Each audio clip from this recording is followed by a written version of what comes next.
പരിശുദ്ധ റമദാൻ നമ്മളോട് ഇന്നത്തോടുകൂടെ ഈ വർഷത്തെ റമദാൻ വിട പറയുകയാണ്. പരിശുദ്ധ റമദാനിന്റെ നോമ്പ് 30 പൂർത്തിയാവലോടുകൂടെ വിശ്വാസികളായ നാം ഓരോരുത്തർക്കും വരുന്ന ഒരു വലിയ അമലാണ് ഫിത്ർ സക്കാത്ത് എന്നുള്ളത്. ഫിത്ർ സക്കാത്തിനെ കുറിച്ചിട്ട് നാം അറിയേണ്ട ചില കാര്യങ്ങൾ, നിർബന്ധമായും നമ്മൾ അറിഞ്ഞിരിക്കേണ്ട കാര്യങ്ങൾ എന്താണ്, എങ്ങനെയാണ്, ആർക്കാണ്, ആർക്കൊക്കെയാണ്, എന്താണ്, എത്രയാണ് നൽകേണ്ടത്, അതിനെ കുറിച്ചിട്ടൊക്കെ ഒരു പഠന ക്ലാസ് അറിവിനിലാവിന്റെ മജ്‌ലിസില് അൽഹംദുലില്ലാഹ് ഇന്നത്തെ ഈ മഹത്തായ മജ്‌ലിസില് പുറത്തൂര് എടക്കനാട് ദാറുൽ മുസ്തഫ കോളേജിലെ പ്രിയപ്പെട്ട ഉസ്താദ് മുദരിസ്, ഞങ്ങളെ പ്രിയപ്പെട്ട നാട്ടുകാരനുമായ വലിയ പണ്ഡിതനും ഒരുപാട് മുതഅല്ലിമീങ്ങൾക്ക്, ധാരാളം മുതഅല്ലിമീങ്ങൾക്ക് ദർസ് നടത്തിക്കൊണ്ടിരിക്കുകയും ചെയ്യുന്ന പ്രിയപ്പെട്ട ഉസ്താദ് നജ്മുദ്ദീൻ മിസ്ബാഹി പത്തപിരിയം ഉസ്താദ് അവറുകളാണ് ഇന്ന് നമുക്ക് ഇതിനെക്കുറിച്ച് ക്ലാസ് എടുക്കുന്നത്. അൽഹംദുലില്ലാഹ്, അല്ലാഹു ഉസ്താദിനെ ആഫിയത്തുള്ള ദീർഘായുസ്സിനെ അല്ലാഹു പ്രദാനം ചെയ്യുമാറാവട്ടെ. ധാരാളം പണ്ഡിതന്മാരെ ലോകത്തിന്റെ വിവിധ ഭാഗങ്ങളിൽ, ലക്ഷദ്വീപിലടക്കം ഉസ്താദിന്റെ ശിഷ്യന്മാരെ പ്രവർത്തന സേവന പാതയിലായിട്ട് മഹല്ലുകളിലും പള്ളികളിലും ദർസ് രംഗത്തും വളരെ ശോഭിച്ചുകൊണ്ടിരിക്കുകയാണ്. ധാരാളം പണ്ഡിതന്മാരെ വാർത്തെടുക്കാൻ അള്ളാഹു തൗഫീഖ് നൽകിയ വലിയൊരു പണ്ഡിതനാണ് ഉസ്താദ്. അള്ളാഹു ദീനി ഖിദ്മയിലായി ഇൽമിനെ ഖിദ്മത്തെടുക്കുന്ന മാർഗത്തിലായി അള്ളാഹു ഉസ്താദിനെ ആഫിയത്തും ദീർഘായുസ്സും ഹിമ്മത്തും അള്ളാഹു പ്രദാനം ചെയ്യുമാറാവട്ടെ. അവിടുത്തെ ദാറുൽ മുസ്തഫ എന്ന ആ മഹത്തായ സ്ഥാപനത്തെ അള്ളാഹു ഇസ്സത്തിൽ നിന്ന് ഇസ്സത്തിലേക്ക് ഉയർത്തട്ടെ. അൽഹംദുലില്ലാഹ്, സ്ഥാപനത്തിന്റെ കാര്യദർശികള്, സ്ഥാപനത്തിന്റെ കമ്മിറ്റി ഭാരവാഹികൾ, സഹായികൾ, സ്നേഹികള്, അള്ളാഹു എല്ലാവർക്കും അള്ളാഹു റഹ്മത്ത് നൽകി അനുഗ്രഹിക്കുമാറാവട്ടെ. അതിന്റെ ഉമ്മ ഉപ്പ കുടുംബങ്ങള് അള്ളാഹുൽക്കൊക്കെ വലിയ ബർക്കത്ത് നൽകി അനുഗ്രഹിക്കട്ടെ. ആമീൻ യാ റബ്ബൽ ആലമീൻ. അൽഹംദുലില്ലാഹ്, ഇനി സമയം നമ്മൾ നഷ്ടപ്പെടുത്തുന്നില്ല. ബഹുമാനപ്പെട്ട ഉസ്താദ് അവറുകളെ ഫിത്ർ സക്കാത്തിനെ കുറിച്ചിട്ട് ഇൻഷാ അല്ലാഹ് വളരെ വിശാലമായ രൂപത്തിൽ നമുക്ക് മനസ്സിലാകുന്ന രൂപത്തിൽ ഇൻഷാ അല്ലാഹ് ഉസ്താദ് നമുക്ക് വേണ്ടി ക്ലാസ് എടുക്കുന്നു. വളരെ സ്നേഹത്തോടെ, ബഹുമാനത്തോടെ, വളരെ സന്തോഷത്തോടെ ഈ മഹത്തായ മജ്‌ലിസിലേക്ക് ബഹുമാനപ്പെട്ട ഉസ്താദ് അവറുകളെ സ്നേഹത്തോടെ സ്വാഗതം ചെയ്യുകയാണ്. അസ്സലാമു അലൈക്കും വറഹ്മത്തുള്ളാഹി വബറകാതുഹു. ബിസ്മില്ലാഹിർ റഹ്മാനിർ റഹീം. അൽഹംദുലില്ലാഹി റബ്ബിൽ ആലമീൻ വസ്സലാത്തു വസ്സലാമു അലാ അഷ്റഫിൽ മുർസലീൻ വഅലാ ആലിഹി വസഹ്ബിഹി അജ്മഈൻ. അമ്മാ ബഅദ്. ബഹുമാനപ്പെട്ട എൻ്റെ പ്രിയ സുഹൃത്ത് സഫ്വാൻ സഖാഫി പത്തപിരിയം, അറിയാത്തവർ ഇന്ന് കേരളത്തിൽ അല്ല പുറത്തും കുറവായിരിക്കും. ആ രൂപത്തിൽ അൽഹംദുലില്ലാഹ് അറിവിൻ നിലാവിലൂടെ വലിയ പ്രസിദ്ധി നേടിയ ഒരു യുവ പണ്ഡിതൻ. അവർ ഇന്ന് എന്നെ വിളിച്ച് ഇങ്ങനെ ക്ലാസ് എടുക്കണമെന്ന് പറഞ്ഞപ്പോ അവരുടെ ആ ഒരു നിർദ്ദേശം പാലിച്ചുകൊണ്ട് ഞാൻ ആവാമെന്ന് പറഞ്ഞ് വാക്കുകൊടുത്തതാണ്. അല്ലാഹു സുബ്ഹാനഹു വ തആല അവരുടെ ഈ അറിവിൻ നിലാവിന്റെ ഈ പ്രോഗ്രാം ഇനിയും ഉയരങ്ങളിൽ നിന്ന് ഉയരങ്ങളിലേക്ക് അല്ലാഹു തആല എത്തിക്കുമാറാവട്ടെ. നല്ല മദദുള്ള, ഇജാബത്തുള്ള നല്ല മജ്‌ലിസായിട്ട് അല്ലാഹു തആല ഖബൂലാക്കുമാറാവട്ടെ. ഫിത്ർ സക്കാത്തിനെ പറ്റി പറയണം എന്നാണ് പറഞ്ഞിട്ടുള്ളത്. ഫിത്ർ സക്കാത്ത് നമുക്കൊക്കെ അറിയാം. അല്ലാഹു സുബ്ഹാനഹു വ തആല മനുഷ്യ കുലമാകുന്ന നമ്മളെ ഈ ഭൂമി ലോകത്തേക്ക് പടച്ചുവിടുന്ന സമയത്ത് സാമൂഹികമായ ബന്ധങ്ങൾക്ക് ഇസ്ലാം വളരെ വലിയ പ്രാധാന്യം കൊടുത്തിട്ടുണ്ട്. പരസ്പരം സഹായിക്കുക, അതിന് വളരെ വലിയ പ്രാധാന്യമാണ് പരിശുദ്ധമായ ദീൻ ഇസ്ലാം നൽകിയിട്ടുള്ളത്. അത് പലതും നിർബന്ധമായി സഹായിക്കേണ്ടത്, പരസ്പരം സഹായിക്കേണ്ടത്, സഹകരിക്കേണ്ടതുണ്ട്. ചിലതെല്ലാം ഐച്ഛികമായിട്ട് സുന്നത്തായിട്ട് മാത്രം ചെയ്യേണ്ടതായിട്ടും അല്ലാഹു തആല പറഞ്ഞിട്ടുണ്ട്. ഏതാവട്ടെ ഈ സാമൂഹിക പ്രവർത്തനങ്ങൾക്ക് ഇസ്ലാമിൽ വളരെ വലിയ സ്ഥാനം നൽകിയിട്ടുണ്ട് എന്നുള്ളത് ഒരു സത്യം തന്നെയാണ്.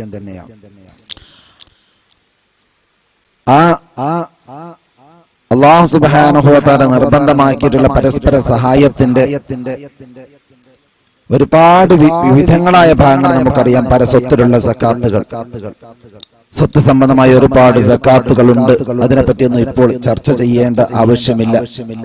നമ്മുടെ വീട്ടിൽ സ്വർണമുണ്ടെങ്കിൽ ആ സ്വർണത്തിന് നമ്മൾ സക്കാത്ത് കൊടുക്കണം. അതുപോലെ നമ്മൾ കർഷകരാണെങ്കിൽ നമ്മുടെ കൃഷികൾക്ക് സക്കാത്ത് കൊടുക്കണം.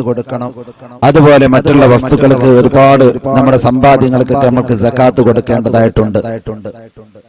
എന്നാൽ അതിനെക്കുറിച്ചൊന്നും ഞാൻ ഇപ്പോൾ കൂടുതൽ ചർച്ച ചെയ്യുന്നില്ല. സ്വർണത്തിന്റെ സക്കാത്ത് പറയുമ്പോൾ ഇപ്പോഴത്തെ ഇന്നത്തെ ചർച്ചാ വിഷയം ഫിത്ർ സക്കാത്താണ്. അത് സ്വർണത്തിന്റെ സക്കാത്ത് അല്ല എങ്കിലും ഇപ്പോൾ ഞാൻ ഇങ്ങോട്ട് വരുന്ന സമയത്തും പലരും ചോദിച്ചൊരു ചോദ്യത്തിന് ഒരു മറുപടി, അഥവാ വീട്ടിൽ ഒരുപാട് സ്വർണ്ണാഭരണങ്ങളുണ്ട്, മക്കളുടെയും മരുമക്കളുടെയൊക്കെ, അതിന് സക്കാത്ത് കൊടുക്കണോ എന്നുള്ളൊരു ചോദ്യം പലരും ചോദിക്കാറുണ്ട്. ഫിത്ർ സക്കാത്തിന്റെ വിഷയത്തിൽ പെട്ടതല്ല. എന്നിരുന്നാലും സക്കാത്ത് പറയുമ്പോൾ അതിന്റെ കൂട്ടത്തിൽ നിന്ന് പറയേണ്ടതായിട്ട് തോന്നിയത് കൊണ്ട് ഞാൻ പറയുകയാണ്. സക്കാത്ത് ധരിക്കാൻ വേണ്ടി ഉള്ള ആഭരണങ്ങൾക്ക്, ധരിക്കാൻ വേണ്ടി വാങ്ങിയ ആഭരണങ്ങൾക്കൊന്നും സക്കാത്തില്ല. അത് എപ്പോഴും ധരിക്കുന്നില്ല ഉസ്താദെ, സൂക്ഷിച്ചു വെക്കുകയാണ്. എങ്ങോട്ടെങ്കിലൊക്കെ കല്യാണത്തിനോ അല്ലെ പ്രധാനപ്പെട്ട വല്ല പരിപാടികളൊക്കെ ഉണ്ടെങ്കിൽ മാത്രം ഉപയോഗിക്കും. അങ്ങനെയാണെങ്കിലോ ധരിക്കുന്ന ആഭരണങ്ങൾക്ക് സക്കാത്തില്ല. ഇനി ചില സ്ത്രീകള് എപ്പോഴൊന്നും ധരിക്കൂല, ഒരു വള 1-2 ആഴ്ച ഇടും, എന്നിട്ട് ആ വള ഊരി വെക്കും, വേറെ വള ഇടും. ഇങ്ങനെ വളകൾ കുറെ ഉണ്ട്. ആ വളകൾ മാറി മാറി ഇങ്ങനെ ഇടുകയാണ്, ഒക്കെ ഒന്നിച്ചിടുന്നില്ല. അങ്ങനെയാണെങ്കിലോ ശരി, സക്കാത്ത് കൊടുക്കേണ്ടതില്ല. പക്ഷെ അമിതമായി ഇസ്ലാമിന്റെ അടിസ്ഥാനത്തിൽ ധൂർത്തെന്ന് പറയാൻ പറ്റുന്ന രൂപത്തിൽ അതിന് മാത്രം വലിയ ആഭരണങ്ങൾ ഉണ്ടെങ്കിൽ സക്കാത്ത് കൊടുക്കേണ്ടത് തന്നെയാണ്. ഇനി ചിലര് ആഭരണങ്ങളൊന്നും ധരിക്കുന്നില്ല, ഒന്നുമില്ല, അത് ബാങ്കിൽ ലോക്കറിൽ സൂക്ഷിച്ച് വെച്ചിരിക്കുക, അങ്ങനെയൊക്കെയാണ്, തീരെ ഉപയോഗിക്കുന്നില്ല എങ്കിൽ അത് സൂക്ഷിച്ചു വെച്ച സക്കാത്ത് മറ്റേ ആഭരണമായി കൂട്ടും, അതിന് സക്കാത്ത് കൊടുക്കേണ്ടി വരും. അത് ആഭരണത്തിന്റെ സക്കാത്തിനെ പറ്റി പറഞ്ഞപ്പോൾ യാദൃശികമായി എന്ന് പറഞ്ഞു പോയതാണ്. നമ്മുടെ ഇന്നത്തെ വിഷയം ഫിത്ർ സക്കാത്താണ്. അപ്പൊ ഞാൻ പറഞ്ഞുകൊണ്ടുവന്ന സമ്പത്ത്, സ്വത്തുള്ള ആളുകൾക്ക് മാത്രമാണ് അല്ലാഹു സുബ്ഹാനഹു വ തആല സക്കാത്ത് വെച്ചിട്ടുണ്ടെങ്കിൽ ഫിത്ർ സക്കാത്ത് അത് സമ്പത്തിന്റെ സക്കാത്തല്ല, തടിയുടെ സക്കാത്താണ്. അത് നമ്മുടെ ശരീരത്തിന്റെ സക്കാത്താണ്. അതുകൊണ്ട് തന്നെ ശരീരത്തിന് കൊടുക്കുന്ന സക്കാത്ത്, അതുകൊണ്ട് ശരീരം ഉള്ളതിന് അതിനുള്ള ഒരു നന്ദിയായിട്ട് ഈ ശരീരത്തിന് അല്ലാഹു സുബ്ഹാനഹു വ തആല നമുക്ക് ഒരുപാട് ആരോഗ്യങ്ങൾ നൽകിയിട്ടുണ്ട്. ഒരുപാട് നിഅമത്തുകൾ പടച്ച റബ്ബ് നമ്മുടെ ശരീരത്തിൽ വെച്ച് തന്നിട്ടുണ്ട്. അതിനുള്ള ഒരു ശുക്ർ, നന്ദി എന്ന നിലയ്ക്കുള്ളതാണ്. അതിനുവേണ്ടി അല്ലാഹു തആല നിർബന്ധമായി വെച്ചതാണ് ഫിത്ർ സക്കാത്ത്. അതുകൊണ്ട് തന്നെ ഫിത്ർ സക്കാത്ത് ഒരുവിധം ആളുകൾക്കൊക്കെ ഫിത്ർ സക്കാത്ത് നിർബന്ധമാകുന്ന അവസ്ഥ തന്നെയാണുള്ളത്. അത് ഈ പെരുന്നാൾ ദിവസത്തിന്റെ ഈ പെരുന്നാൾ ദിവസത്തിന്റെ രാത്രിയുടെയും പകലിന്റെയും ഉദാഹരണം പറയും, ഇന്നത്തെ സൂര്യൻ അസ്തമിക്കുന്നതോടുകൂടെ പെരുന്നാൾ ദിവസമായി. ഈ പെരുന്നാൾ ദിവസത്തിന്റെ രാത്രിയുടെയും പകലിന്റെയും ഈ 2 നേരം, രാത്രിയും പകലും, ഒരൊറ്റ ദിവസം 24 മണിക്കൂർ. ഈ 24 മണിക്കൂറിൽ അവന് ചെലവ് കൊടുക്കാൻ നിർബന്ധമായ ആളുകൾക്കുള്ള ചെലവിന് ആവശ്യമായ സമ്പത്ത്, പൈസ എത്രയാണോ, ഉദാഹരണം പറയുകയാണെങ്കിൽ ഒരു ദിവസത്തെ വീട്ടിലേക്കുള്ള ചെലവിന് എത്ര വേണം, അത് കഴിച്ച് വല്ലതും, പിന്നെ അവൻ അനുയോജ്യമായ വസ്ത്രം, അതുപോലെ അവൻ അനുയോജ്യമായ ഒരു വീട്, ഇത് കഴിച്ചിട്ട് വല്ലതും ബാക്കിയുണ്ടെന്നുണ്ടെങ്കിൽ അവന് ഫിത്ർ സക്കാത്ത് കൊടുക്കാൻ നിർബന്ധമാണ്. സ്വാഭാവികമായിട്ട് സംശയം ഉണ്ടാകും, ഒരാൾക്ക് ഒരുപാട് കടങ്ങളുണ്ട്, എന്നാൽ അവർ ഫിത്ർ സക്കാത്ത് കൊടുക്കണോ? കടത്തെ തൊട്ടും അഭിഷേചിക്കണം, എന്നാലേ ഫിത്ർ സക്കാത്ത് ഉള്ളൂ. പക്ഷേ അവിടെ ചിന്തിക്കേണ്ട ഒരു വിഷയമുണ്ട്. ഒരാൾക്ക് ആകെ 10 സെന്റ് സ്ഥലം, അവനോട് ചോദിച്ച വീട്, അതിന്റെ അപ്പുറമൊന്നുമില്ല. ഈ 10 സെന്റ് സ്ഥലം എന്ന് പറഞ്ഞത് അതും ഈ വീടിന് അത്യാവശ്യമായതാണ്. ഇത് ഒരല്പം വിറ്റിട്ട് സക്കാത്ത് കൊടുക്കുക അത് പ്രയാസകരമാണ്. എന്നുവെച്ചാൽ അവന്റെ വീടിന് അത്യാവശ്യമായി നിൽക്കേണ്ടത് അതിന്റെ മുറ്റം, അതിന്റെ ഭാഗങ്ങളായിട്ടുള്ളത് മാത്രമാണ്. അങ്ങനത്തെ ഒരു വീടും ഒരു 10 സെന്റ് സ്ഥലം മാത്രമേ അവനുള്ളൂ. പിന്നെയോ അവന് വേറെ കാര്യമായ വരുമാനങ്ങളൊന്നുമില്ല. അവനൊരുപാട് കടങ്ങളുണ്ട്, എന്നാൽ അവന് ഫിത്ർ സക്കാത്ത് കൊടുക്കുന്ന നിർബന്ധമില്ല. അതേസമയം ഒരാൾക്ക് ഒരുപാട് സ്വത്തുകളുണ്ട്, കുറെ ഭൂസ്വത്തുകളുണ്ട്, പക്ഷേ കുറച്ച് കടങ്ങളുണ്ട്. ഉദാഹരണം പറയാം, ഒരു 10 ലക്ഷം രൂപ അവന് കടമുണ്ട്. അവൻ അത്യാവശ്യമുള്ള വീട് മറ്റുള്ളതൊക്കെ കഴിച്ചിട്ട് ഒരു 15 ലക്ഷത്തിനുള്ള സ്വത്ത് അവന്റെ പേരിലുണ്ട്. എന്നാൽ അവന് 10 ലക്ഷമല്ലേ കടമുള്ളൂ, 5 ലക്ഷം 4 ഇഷ്ടപ്പെട്ട സ്വത്തുണ്ടല്ലോ, അവന് ഫിത്ർ സക്കാത്ത് നിർബന്ധമാകും. പറഞ്ഞതിന്റെ അർത്ഥം ആ സ്ഥലം വിറ്റോണമെന്നില്ല, അവൻ വേറെ കടം വാങ്ങിയിട്ടെങ്കിലും എന്ത് ചെയ്തോണം, ഫിത്ർ സക്കാത്ത് കൊടുത്തോണം. ഫിത്ർ സക്കാത്ത് അവന്റെ മേൽ നിർബന്ധമാണ്. അപ്പൊ കടത്തെ തൊട്ട് അവശേഷിച്ചാലേ ഫിത്ർ സക്കാത്ത് നിർബന്ധമുള്ളൂ എന്ന് പറഞ്ഞത് പണ്ഡിതന്മാർ എവിടെയാണ്?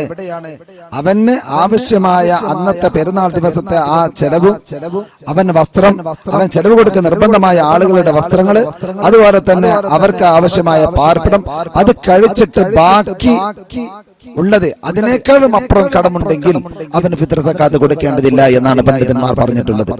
ഏതാണ്ട് ഇത് വെച്ച് നോക്കുമ്പോൾ ഒരുവിധം ഇന്നത്തെ കാലഘട്ടത്തിലൊക്കെ ഫിത്ർ സക്കാത്ത് നിർബന്ധമാകുന്ന ആളുകൾ തന്നെയായിരിക്കും 90% ആളുകളും.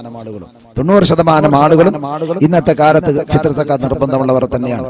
അത് ഫിത്ർ സക്കാത്ത് നമ്മൾ കൊടുക്കണം. കൊടുക്കുമ്പോൾ അതിന് കൊടുക്കേണ്ട രൂപത്തിൽ തന്നെ കൊടുക്കണം. പലപ്പോഴും നമ്മളെ അതിനെക്കുറിച്ചുള്ള അറിവിന്റെ കുറവ് കാരണമായിട്ട് സക്കാത്ത് എങ്ങനെ കൊടുക്കണം, അത് എന്തെല്ലാമാണ് ചെയ്യേണ്ടത് എന്നതിനെ കുറിച്ചുള്ള അറിവിന്റെ കുറവ് കാരണമായിട്ട് വലിയ അബദ്ധങ്ങൾ വന്നു പോകുന്നുണ്ട്. സക്കാത്ത് വീടാത്ത അവസ്ഥ വരുന്നുണ്ട്. ഞാനൊരു ക്ലാരിഭാഗത്ത് ദർശനം നടത്തുമ്പോൾ അവിടെ നിന്ന് ഒരാൾ വന്നിട്ട് എന്നോട് ചോദിച്ചു, ഉസ്താദേ, ഞാൻ സക്കാത്തിനെ പറ്റി ക്ലാസ് എടുത്തപ്പോൾ ഞങ്ങൾ ഇങ്ങനെ അയൽവാസികൾ അങ്ങോട്ടും ഇങ്ങോട്ടാണ് കൈമാറലാണുള്ളത്, ഫിത്ർ സക്കാത്ത് അത് പോരെ എന്ന് എന്നോട് ചോദിക്കുകയുണ്ടായി. സുബ്ഹാനല്ലാഹ്, അന്വേഷിച്ച് നോക്കുമ്പോഴാണ് ആ പരസ്യങ്ങളൊക്കെ വളരെ വ്യാപകമായി ആ രൂപത്തിൽ നടക്കുന്നുണ്ട്. അഥവാ അയൽവാസികൾ പരസ്പരം അങ്ങോട്ടും ഇങ്ങോട്ടും കൈമാറുന്നു. എന്റെ ഫിത്ർ സക്കാത്ത് എന്റെ തൊട്ടടുത്ത അയൽവാസികൾ കൊടുക്കുക, അവരുടെ സക്കാത്ത് എനിക്ക് തരിക, ഇങ്ങനെ പരസ്പരം അങ്ങോട്ടും ഇങ്ങോട്ടും കൈമാറുന്ന ഒരു പരിപാടി അന്വേഷിച്ച് നോക്കുമ്പോൾ വളരെ വ്യാപകമായി നടക്കുന്നുണ്ട്. അതൊന്നും ഒരിക്കലും യഥാർത്ഥമായ രൂപത്തിൽ സക്കാത്ത് വീടുകയില്ല. കാരണം എന്തുകൊണ്ട്? സക്കാത്തിന്റെ അവകാശികൾ ആരെല്ലാമാണ്? ആ 8 അവകാശികൾ വിശുദ്ധമായ ഖുർആൻ പറഞ്ഞിട്ടുണ്ട്.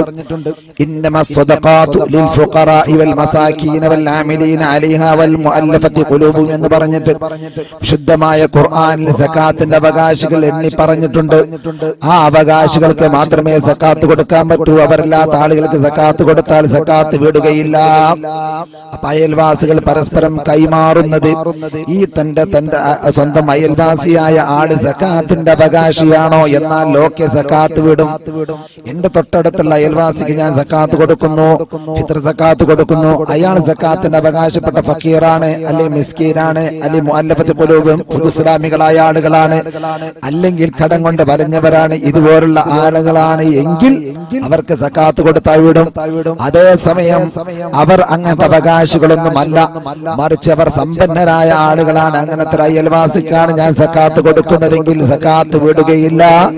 ഞാൻ സക്കാത്ത് യഥാർത്ഥത്തിൽ സക്കാത്ത് വീട്ടാത്തവനായി മാറും. അത് തന്നെയാണ് ഇന്നത്തെ കാലഘട്ടത്തിലൊക്കെ ഉണ്ട്. കമ്മിറ്റിക്ക് കൊടുക്കുന്ന ഒരു പരിപാടി, സക്കാത്ത് കമ്മിറ്റിയിൽ കൊടുക്കുന്ന പരിപാടിയുണ്ട്.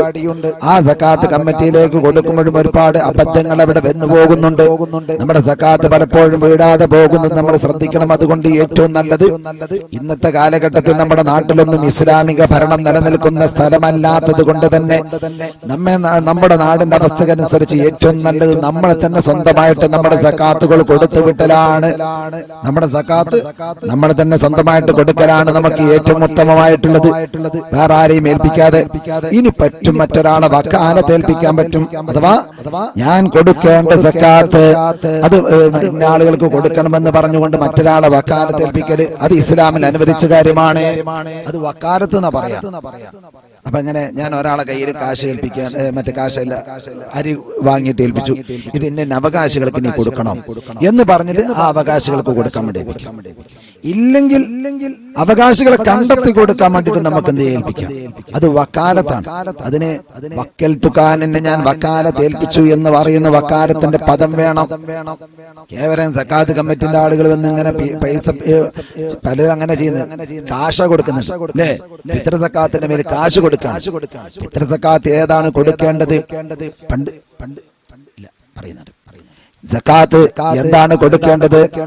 ആരെ തൊട്ടാണോ സക്കാത്ത് കൊടുക്കുന്നത് എങ്കിൽ അവരുടെ നാട്ടിലുള്ള സ്ഥിരമായി ആ നാട്ടുകാർ ഉപയോഗിക്കുന്ന ഭക്ഷണം ഏതാ? ആ ഭക്ഷണം. ഇപ്പൊ നമ്മുടെ നാട്ടിലേക്കാണെങ്കിൽ അരിയാണ് ഭക്ഷണം, സ്ഥിരമായി ഉപയോഗിക്കുന്ന ഭക്ഷണം അരിയാണ് എങ്കിൽ ആ അരിയായിരിക്കണം കൊടുക്കേണ്ടത്. ഫിത്ർ സക്കാത്ത് അതാണ് കൊടുക്കേണ്ടത്. ആ നാട്ടിൽ സാധാരണ നാട്ടുകാരായ ആളുകൾ സ്ഥിരമായി ഉപയോഗിക്കുന്ന ഭക്ഷണം എന്തോ ആ ഭക്ഷണമായിരിക്കണം കൊടുക്കേണ്ടത്, സക്കാത്തായി കൊടുക്കേണ്ടത്.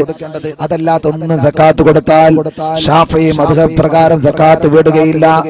ആ പണം കൊടുത്താൽ സക്കാത്ത് വിടൂല. ഗൾഫിലൊക്കെ വളരെ വ്യാപകമായി നടക്കുന്ന ഒരു പരിപാടിയാണത്, പൈസ കൊടുക്കുന്ന പരിപാടി സക്കാത്തിന് വേണ്ടിയിട്ട്. അത് ഞാൻ നേരത്തെ പറഞ്ഞ പോലെ വക്കാലത്ത് ഏൽപ്പിക്കുകയാണെങ്കിൽ കുഴപ്പമില്ല. അങ്ങനെ ചിലരൊക്കെ ചെയ്യാറുണ്ട്. ചില ആളുകൾക്ക് അല്ലെ കച്ചവടക്കാർ ബിസിനസ്സുകാരായ ആളുകൾക്കൊക്കെ ചിലപ്പോൾ സക്കാത്തിന്റെ അവകാശികളെ കണ്ടെത്തി എത്തിച്ചു കൊടുക്കാൻ പ്രയാസം വരും.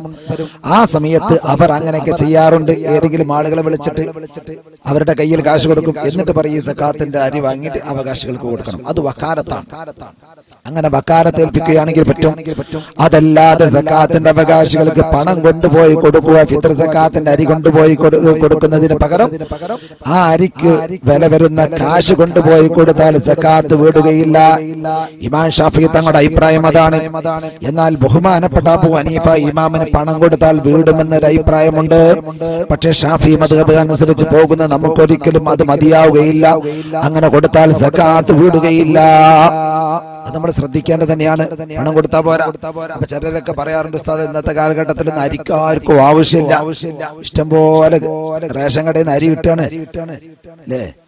ചുവന്ന കാർഡിന്റെ ആളുകൾക്ക് മഞ്ഞ കാർഡിന്റെ ആളുകൾക്കൊക്കെ അരി ഇഷ്ടം പോലെ കിട്ടിയിട്ട് അവരുടെ വീട്ടത്തെ ആവശ്യം കഴിഞ്ഞ് വേറെയുള്ളവർക്ക് വിറ്റ് കാശാക്കാണ്. ഇനിയിപ്പോ ഇവർക്ക് എങ്ങനെ അരി കൊണ്ടുപോയി കൊടുക്കണേ? അവർക്ക് അരിക്ക് ആവശ്യമില്ല എങ്കിലും അവകാശികൾ അവരാണ്, അവർക്ക് നമ്മൾ എത്തിച്ചു കൊടുക്കണം. ഒരു വിറ്റിട്ട് കാശാക്കിക്കോട്ടെ. അവകാശികൾക്ക് ഫക്കീർ മിസ്കീമാരായ ആളുകൾക്ക് നമ്മൾ സക്കാത്തിന്റെ അരി കൊണ്ടുപോയി കൊടുക്കുക. അവർക്ക് അരി കിട്ടിയാൽ ആ അരി അവർക്ക് വിറ്റ് കാശാക്കാം, വേറുള്ളവർക്ക് സ്വതക്ക കൊടുക്കാം. ആ സ്വതക്ക വാങ്ങുന്ന ആൾ മുതലാളിയായിക്കോട്ടെ, കുഴപ്പമില്ല. ഒരു ഫക്കീറായ മിസ്കീനായ ആളുണ്ട്, അയാൾക്ക് നമ്മൾ സക്കാത്തിന്റെ അരി കൊണ്ടുപോയി കൊടുത്തു. അയാൾ അതൊക്കെ വാങ്ങി. അയാളുടെ തൊട്ടടുത്തൊരു അയൽവാസി ഉണ്ട്, അയാൾ നല്ല സമ്പന്നനായ ആളാണ്. ഇയാൾ ഈ അരി കുറച്ച് അയാൾ കൊണ്ടുപോയി കൊടുത്തു, കുഴപ്പമില്ല.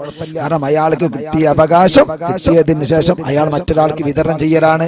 അതൊരു പ്രശ്നമുള്ള കാര്യമല്ല. പക്ഷെ അവകാശികൾ അവരാണ്.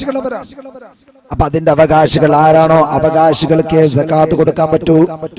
വിശുദ്ധമായ ഹിജ്റയുടെ 2-ാം വർഷത്തിൽ വിശുദ്ധമായ റമദാൻ മാസം നിർബന്ധമാക്കിയിട്ടുണ്ട്. അന്ന് തന്നെ ഫിത്ർ സക്കാത്തും അല്ലാഹു തആല ആ വർഷം തന്നെ നിർബന്ധമാക്കി. എന്തിനു വേണ്ടിയാണ്? ഈ റമദാനിനെ അല്ലാഹു തആല സ്വീകരിക്കാൻ. ബഹുമാനപ്പെട്ട ഇമാം വഖീ തങ്ങൾ പറയുന്ന ഒരു വാക്ക് കാണാൻ, സക്കാത്തുൽ ഫിത്രി ലിശഹ്രി റമദാൻ കസജദത്തി തിലാവത്തി ലിസ്സലാത്ത്. നിസ്കാരത്തിൽ തിലാവത്തിന്റെ സുജൂദിനുള്ള സ്ഥാനം പോലെയാണ്.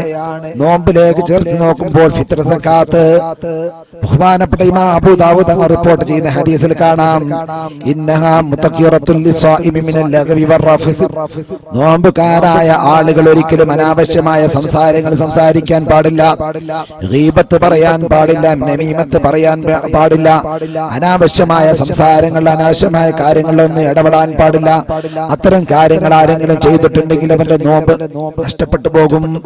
ഹറാം മാത്രമല്ല, ഇനി ചിലത് അനുവദനീയമായ സംസാരം തന്നെയാണ്, എന്നാലും വെറുതെ സംസാരിച്ചിരുന്നാൽ നോമ്പിന്റെ കൂലി നഷ്ടപ്പെട്ടു പോകും. ഇങ്ങനെ നോമ്പിന്റെ കൂലി നഷ്ടപ്പെട്ടു പോകുന്ന ഒരുപാട് കാര്യങ്ങൾ നോമ്പ് മുറിയൂല. അതിൽപ്പെട്ടതാണ് സുഗന്ധം ഉപയോഗിക്കല്. നോമ്പ് മുറിയൊന്നുമില്ല, പക്ഷെ കറാഹത്താണ്, നോമ്പിന്റെ കൂലി നഷ്ടപ്പെട്ടു പോകും. നമ്മൾ വെറുതെ സുഹൃത്തുക്കളുമായിട്ട് സംസാരിച്ചിരിക്കുന്നു, എന്താ ദീനിലോ ദുനിയാവിലോ ഉപകാരമില്ലാത്ത സംസാരങ്ങൾ സംസാരിച്ചു കൊണ്ടിരിക്കുന്നു. അങ്ങനെയാണെങ്കിൽ നമ്മുടെ നോമ്പിന്റെ കൂലി നഷ്ടപ്പെട്ടു പോകും. നോമ്പ് അതുകൊണ്ട് മുറിയൊന്നുമില്ല.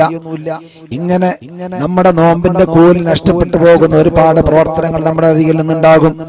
അത്തരമുണ്ടാകുന്ന ലഗബ് റഫസുകൾ അത് കാരണമായിട്ട് ഒരു പക്ഷേ നമ്മുടെ നോമ്പിന്റെ കൂലി നഷ്ടപ്പെട്ടേക്കാം. അത് നഷ്ടപ്പെടാതെ അതിനുള്ള പരിഹാര മാർഗമാണ് ഫിത്ർ സക്കാത്ത്. അതുകൊണ്ടാണ് ഹബീബ റസൂലുള്ളാഹി തങ്ങളുടെ ഹദീസിൽ തന്നെ കാണാം, വിശുദ്ധമായ റമദാൻ മാസം നമ്മൾ അനുഷ്ഠിച്ച നോമ്പുകളൊക്കെ ഉയർത്തപ്പെട്ട് ആകാശത്തിന്റെ ഭൂമിന്റെയും ഇടയിൽ ഇങ്ങനെ നിൽക്കും. അല്ലാഹുവിലേക്ക് അങ്ങോട്ട് ആകാശത്തിലേക്ക് ഉയർത്തപ്പെടുകയില്ല. നമ്മൾ എപ്പോഴാണോ ഫിത്ർ സക്കാത്ത് കൊടുക്കുന്നത്, ആ ഫിത്ർ സക്കാത്ത് കൊടുക്കുന്നതോടുകൂടെയാണ് ആ നോമ്പ് അല്ലാഹു തആല സ്വീകരിക്കുന്നത്, അല്ലാഹുവിലേക്ക് ഉയർത്തപ്പെടുന്നത്. അപ്പൊ അതുകൊണ്ട് നമ്മുടെ നോമ്പിന്റെ കൂലി നമുക്ക് പരിപൂർണമായി കിട്ടണമെങ്കിൽ ഫിത്ർ സക്കാത്ത് വേണം. അപ്പൊ ആ ഫിത്ർ സക്കാത്ത് നമ്മൾ കൃത്യമായി കൊടുക്കണം.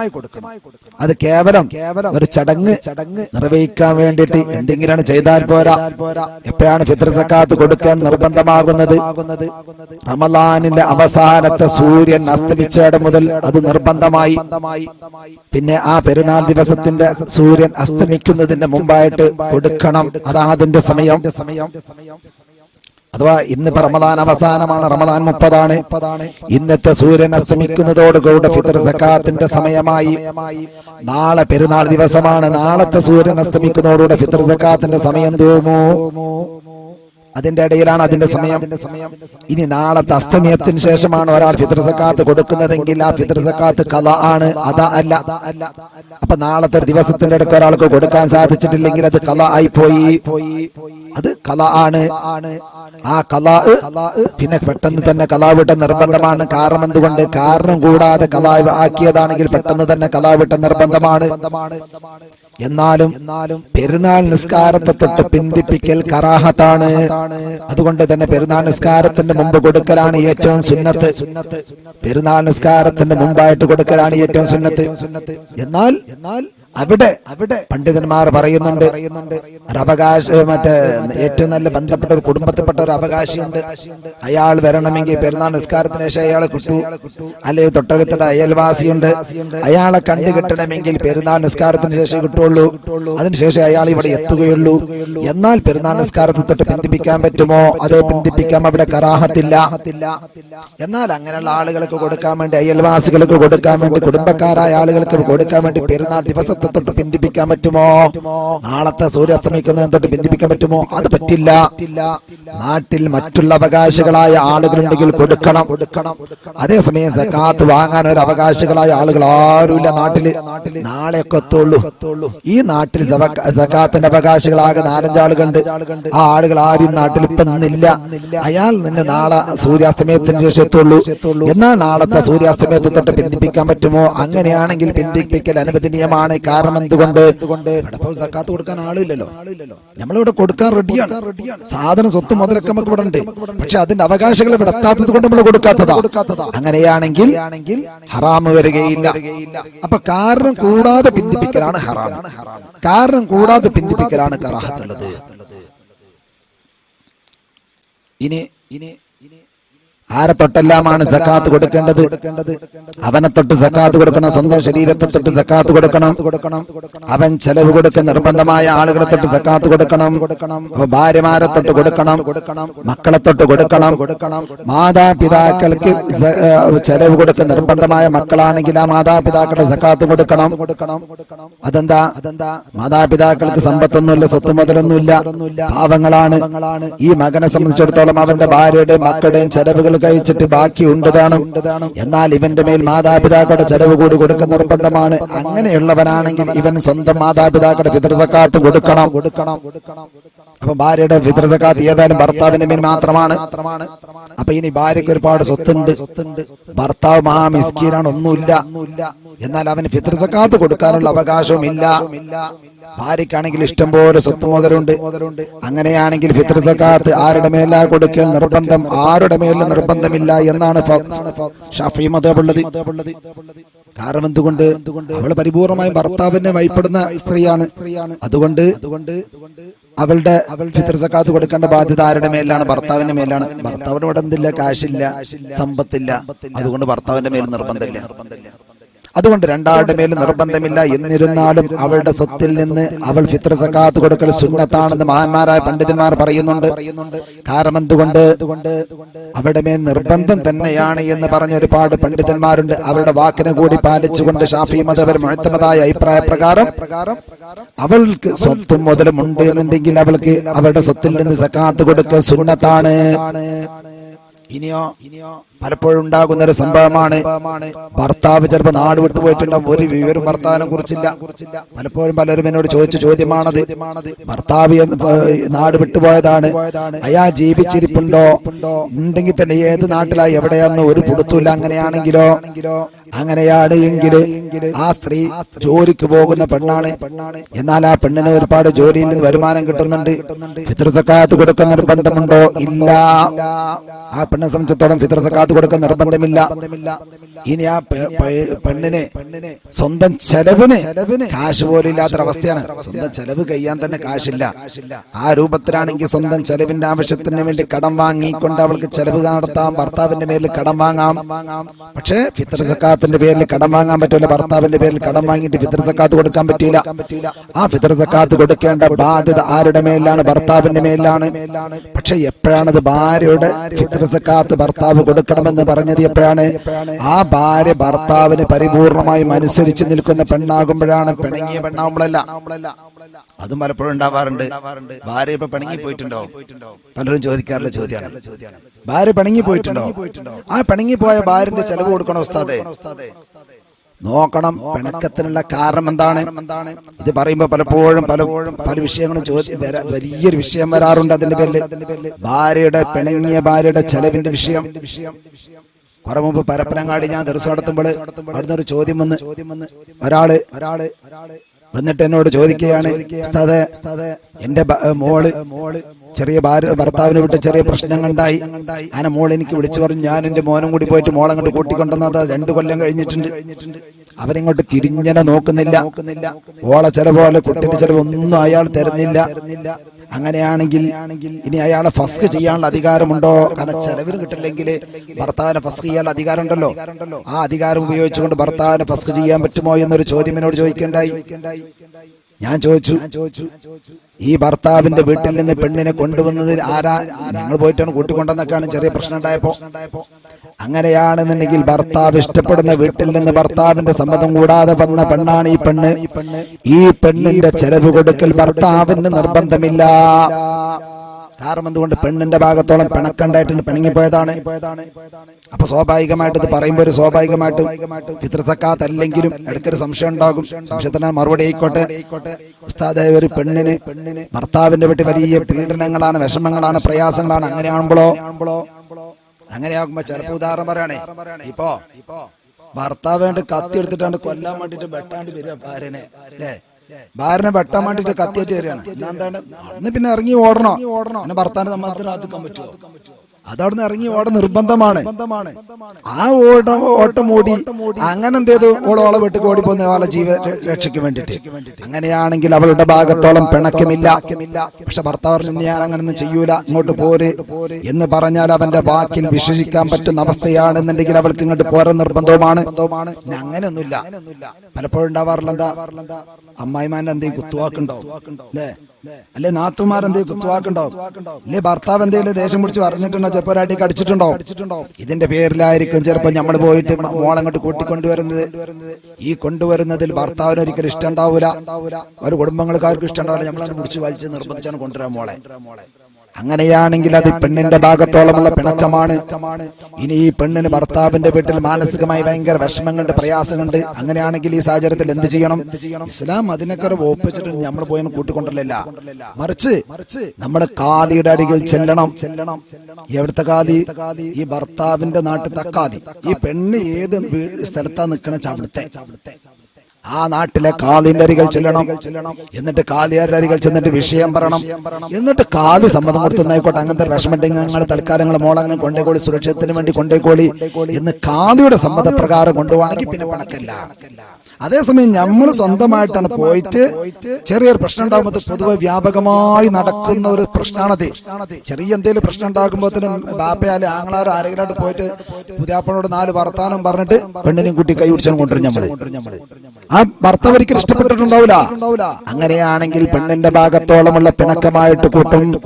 അങ്ങനെ പിണങ്ങിപ്പോയ ഭാര്യയാണെന്നുണ്ടെങ്കിൽ ആ ഭാര്യയുടെ ചെലവ് കൊടുക്കൽ ഭർത്താവിന്റെ മേൽ നിർബന്ധമില്ല. അങ്ങനെ ചെലവ് കൊടുത്തില്ല എങ്കിൽ അതിന്റെ മേൽ ഫസ്ഖ് ചെയ്യാൻ അധികാരമില്ല. ആ പെണ്ണിന്റെ ഫിത്ർ സക്കാത്ത് കൊടുക്കലും ഭർത്താവിന്റെ മേൽ നിർബന്ധമില്ല. പിന്നെ ആ ഫിത്ർ സക്കാത്തിന് ആരാ കൊടുക്കണ്ടേ? ആ പെണ്ണിന്റെ സ്വത്ത് മുതലുണ്ടോ? കൊടുക്കാം. അപ്പൊ ഉദാഹരണം പെണ്ണിന് കുറെ പണ്ട് മണക്കണ്ട് അല്ലേ, അത് പെണ്ണിന് വാപ്പ കൊടുത്തതല്ലേ, അപ്പൊ അത് വിറ്റോട്ടെ, ഫിത്ർ സക്കാത്ത് കൊടുത്തോട്ടെ. അത് ഭർത്താവിന്റെ മേൽ നിർബന്ധമില്ല. ഭർത്താവിന്റെ മേൽ ഫിത്ർ സക്കാത്ത് നിർബന്ധമാവണമെങ്കിൽ ഭർത്താവിന് പരിപൂർണമായും വഴിപ്പെടുന്ന പെണ്ണാവണം. അപ്പോഴേ ഭർത്താവിന് ഭാര്യയുടെ സക്കാത്ത് കൊടുക്കൽ നിർബന്ധമാവുകയുള്ളൂ. ഇനിയോ മക്കളുടെ സക്കാത്ത്, ചെറിയ മക്കളുടെ സക്കാത്ത് അത് ഉപ്പയുടെ മേലാണ് നിർബന്ധം. വലിയ മക്കളാണെങ്കിലോ അവർക്ക് അനുയോജ്യമായ ജോലിക്ക് പോകാൻ സാധിക്കുന്ന മക്കളാണ്, അങ്ങനെ പോകുന്ന മക്കളുമാണ്. എന്നാൽ അവരുടെ ഫിത്ർ സക്കാത്ത് കൊടുക്കൽ ബാപ്പയുടെ മേൽ നിർബന്ധമില്ല. ഇനിയോ അങ്ങനെയൊന്നും അല്ല. ഇവന് ജോലിക്ക് പോകാനുള്ള പ്രായമായിട്ടില്ല, ഇല്ലെങ്കിൽ പ്രായമൊക്കെ ആയിട്ടുണ്ട്, പക്ഷെ ഇവരോട് അനുയോജ്യമായ ജോലിയില്ല. ഉപ്പയുടെ കയ്യിൽ ഇഷ്ടം പോലെ സ്വത്തും മുതലുമുണ്ട് എങ്കിൽ ഈ വലിയ കുട്ടിയുടെ സക്കാത്ത് ഉപ്പ തന്നെ കൊടുക്കുന്ന നിർബന്ധമാണെന്ന് മഹാന്മാരായ പണ്ഡിതന്മാർ പറയുന്നത് കാണാം. അപ്പോ ഭാര്യയുടെയും മക്കളുടെയൊക്കെ ഫിത്ർ സക്കാത്ത് ആര് തന്നെ കൊടുക്കണം? ഉപ്പ തന്നെയാണ് കൊടുക്കേണ്ടത്. മാതാപിതാക്കളുടെ സക്കാത്തുമാര് കൊടുക്കണം, മക്കള് കൊടുക്കണം.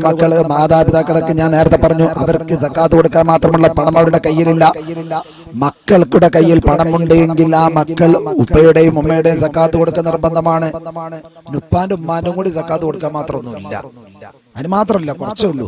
എന്നാൽ ആർക്കാണ് മുൻഗണന കൊടുക്കേണ്ടത്? ഉപ്പാന്റെ സക്കാത്താണോ കൊടുക്കേണ്ടത്, അതല്ല ഉമ്മയുടെ സക്കാത്താണോ കൊടുക്കേണ്ടത്? അവിടെ ഉപ്പയുടെ സക്കാത്തിനെയാണ് മുൻഗണന. ചെലവിന്റെ അവിടെ അങ്ങനെയല്ല. ഇപ്പൊ ചെലവ് കൊടുക്കുന്നവിടുത്തെ പണ്ഡിതന്മാർ പറയുന്നത് കാണാം, ഉപ്പാന്റെ ഉമ്മാന്റെയും കൂടി ചെലവ് കൊടുക്കാൻ മാത്രം ഞാൻ എടുത്തില്ല, ആരെയും ഒരാളെ ചെലവ് കൊടുക്കാനുള്ളൂ. എന്നാൽ അവിടെ ഉമ്മയുടെ ചെലവിനാണ് മുൻഗണന കൊടുക്കേണ്ടത് ഉപ്പയുടെ ചെലവിനേക്കാൾ. ഫിത്ർ സക്കാത്തിന്റെ അവിടെ ഉപ്പയുടെ സക്കാത്തിനാണ് ഉമ്മയുടെ സക്കാത്തിനേക്കാൾ മുൻഗണനയുള്ളത്. അതങ്ങനെയാണ്, ഫുഖഹാക്കൾ അങ്ങനെയാണ് അങ്ങനെ വെച്ചിട്ടുള്ളത്. അപ്പൊ ഞാൻ പറഞ്ഞു ആരെ തൊട്ടെല്ലാമാണ് സക്കാത്ത് കൊടുക്കേണ്ടത്? അപ്പൊ മക്കളുടെ തൊട്ട് സക്കാത്ത് കൊടുക്കണം.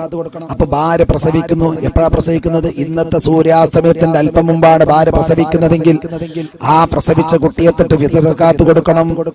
ഇനി ഒരാൾ ഇന്നത്തെ അസ്തമയത്തിന്റെ തൊട്ട് മുമ്പ് ഒരാൾ മരിക്കുന്നു, ആ മരിച്ച ആളെ തൊട്ട് ഒരിക്കലും ഫിത്ർ സക്കാത്ത് കൊടുക്കേണ്ടതില്ല. കാരണം എന്തുകൊണ്ട്? ഇന്നത്തെ അസ്തമയത്തിന്റെ സമയം, ആ സമയത്ത് ഉള്ള ആളുകൾക്ക് സക്കാത്ത് നിർബന്ധമുള്ളൂ.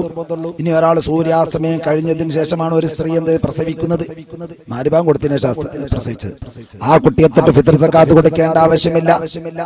ഒരു മനുഷ്യൻ മരിക്കുകയാണ്, മഗ്‌രിബിന് ശേഷം മരിക്കുന്നു, അയാളെ തൊട്ട് ഫിത്ർ സക്കാത്ത് കൊടുക്കും വേണം. കാരണം എന്തുകൊണ്ട്? മഗ്‌രിബിന്റെ സമയത്ത് അയാൾ ഹയാത്തോടുകൂടെ ഉണ്ട്. മഗ്‌രിബിന്റെ സമയത്തോ ഈ പറയപ്പെട്ട ആളുകളിൽ നിന്ന് ആരെങ്കിലും ഒരാൾ ഹയാത്തിലുണ്ടെങ്കിൽ അവരെ തൊട്ടൊക്കെ എന്ത് ചെയ്യണം? ഫിത്ർ സക്കാത്ത് കൊടുക്കണം. ഇനി എത്രയാണ് ഫിത്ർ സക്കാത്ത് കൊടുക്കേണ്ടത്? ഒരു സ്വാഇ എന്ന് പറഞ്ഞാൽ 4 മുദ്ദ്. അത് എത്ര കിലോ ഉണ്ടോ ഉസ്താദേ? അത് അറിയില്ല. ഈ വിഷയം എല്ലാവരും ശ്രദ്ധിക്കേണ്ട വിഷയമാണ്. കുറെ ആളുകൾ ഡൗട്ട് ചോദിക്കുന്ന ഒരു വിഷയമാണ്, കമന്റിൽ ഇങ്ങനെ ഡൗട്ട് ചോദിക്കുന്ന വിഷയമാണ്. ഉസ്താദ് ഇപ്പൊ പറയാൻ പോണ ഈ വിഷയം വളരെ ശ്രദ്ധയോടെ കേട്ടിരിക്കുക. നേരത്തെ ഉസ്താദ് പറഞ്ഞ ഈ വിഷയം നോട്ട് ചെയ്യേണ്ട വിഷയമാണ്. മഗ്‌രിബിന് ശേഷം ഒരാൾ മരണപ്പെട്ടാല് ആ മരണപ്പെട്ട ആൾക്കും ഫിത്ർ സക്കാത്ത് കൊടുക്കണം. മഗ്‌രിബിന് ശേഷമാണ് ഒരു ഭാര്യ ഒരു പെണ്ണ് പ്രസവിക്കുന്നതെങ്കിൽ ആ കുട്ടിക്ക് സക്കാത്ത് കൊടുക്കേണ്ട ആവശ്യമില്ല. അതിന്റെ മുമ്പാണ് എന്നുണ്ടെങ്കിൽ ആ കുട്ടി സക്കാത്തിന്റെ സക്കാത്ത് കൊടുക്കേണ്ട, ആ കുട്ടിക്കും സക്കാത്ത് കൊടുക്കണം. അപ്പോ അത് പ്രധാനപ്പെട്ട വിഷയം ഉസ്താദ് പറയണത്. ഇനി പിന്നെ കുറെ ഡൗട്ടുകൾ വരുന്നുണ്ട്, നോട്ടുകൾ ഞാൻ എഴുതി വെക്കുന്നുണ്ട്. ഗൾഫിലെ ആളുകൾക്ക് നാട്ടിൽ കൊടുക്കാൻ പറ്റുമോ? അതൊക്കെ ഉസ്താദ് വിശദീകരിക്കും. ഇനിയിപ്പോ പറയാൻ പോണ വിഷയം നിങ്ങൾ ഒരുപാട് ആളുകൾ കമന്റിൽ ചോദിക്കുന്ന ചോദ്യമാണ്. ഞാൻ കമന്റ് ശ്രദ്ധിക്കുന്നുണ്ട്. വളരെ പ്രധാനപ്പെട്ട വാക്കാണ് ഉസ്താദ് പറയാൻ പോണത്, വളരെ ശ്രദ്ധിക്കണം. അപ്പൊ എത്ര കൊടുക്കണം? ഒരു സ്വാഇ, അതാണ് പണ്ഡിതന്മാർ പറഞ്ഞത്. ഒരു സ്വാഇ എന്ന് പറഞ്ഞാൽ 4 മുദ്ദാണ്. ഒരു മുദ്ദ എന്ന് പറഞ്ഞാൽ എത്ര ഉണ്ടാവും? അത് കിലോ എത്ര ആയിരിക്കും പറയാൻ പറ്റില്ല, എനിക്കറിയില്ല എന്നതിനെ പറ്റി പറയുള്ളൂ. കാരണം എന്തുകൊണ്ട്? ഞാൻ ഈ മുദ്ദിന്റെ പാത്രം ഇറങ്ങിയ ഉടനെ ഒരു പ്രാവശ്യം ഒരു കടയിൽ ചെന്ന് മുദ്ദിന്റെ പാത്രം എടുത്തിട്ട് ഞാൻ അളന്നിട്ട് ഒരു മുദ്ദിന്റെ പാത്രം എടുത്തിട്ട് അളന്നിട്ട് പല അരി എടുത്തിട്ട് ഞാൻ ഇങ്ങനെ അളന്നിട്ട് ഇങ്ങനെ തൂക്കി നോക്കി. പലതും പല വെയിറ്റ്. ഒരു മുദ്ദിന്റെ പാത്രം എടുത്തിട്ട് ഞാൻ അളന്നു നോക്കി പല അരി പല വെയിറ്റാണ്. 800 വന്നതുണ്ട്, ഒരു മുദ്ദ് 800 വന്നതുണ്ട്, 900 വന്നതുണ്ട്, 650 വന്നതുണ്ട്, 720 വന്നതുണ്ട്, ഇങ്ങനെ പല അളവിലും വന്നിട്ടുണ്ട്. അപ്പൊ അതുകൊണ്ട് തന്നെ ഇസ്ലാം അത് അളവ് പറഞ്ഞതാണ്, അത് അളക്കാനേ നമുക്ക് കഴിയും. അതുകൊണ്ട് നമ്മൾ ഒരു സ്വാഇ അഥവാ 4 മുദ്ദിന്റെ പാത്രം കിട്ടും. എന്നാ പഴയ കാലത്തൊക്കെ പറയാറുണ്ടായിരുന്നു 2.5 അടങ്ങഴിയെന്ന്. അത് ഏറെക്കുറെ കറക്റ്റാണ്. എന്റെ വീട്ടിലെ ഇടങ്ങഴി വെച്ചിട്ട് ഞാൻ നോക്കി എല്ലായിടത്തും ഇടങ്ങഴികൾക്ക് വ്യത്യാസം ഉണ്ടോ ഇല്ല എനിക്ക് അറിയില്ല. ഉണ്ടാവൂല, സാധ്യത കുറവാണ്.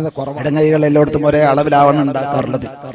എന്റെ വീട്ടിലെ ഇടങ്ങഴി വെച്ചിട്ട് ഇന്നും ഞാനൊന്ന് ഉറപ്പിരുത്താൻ വേണ്ടിട്ട് ഒന്നും കൂടി അളന്നു.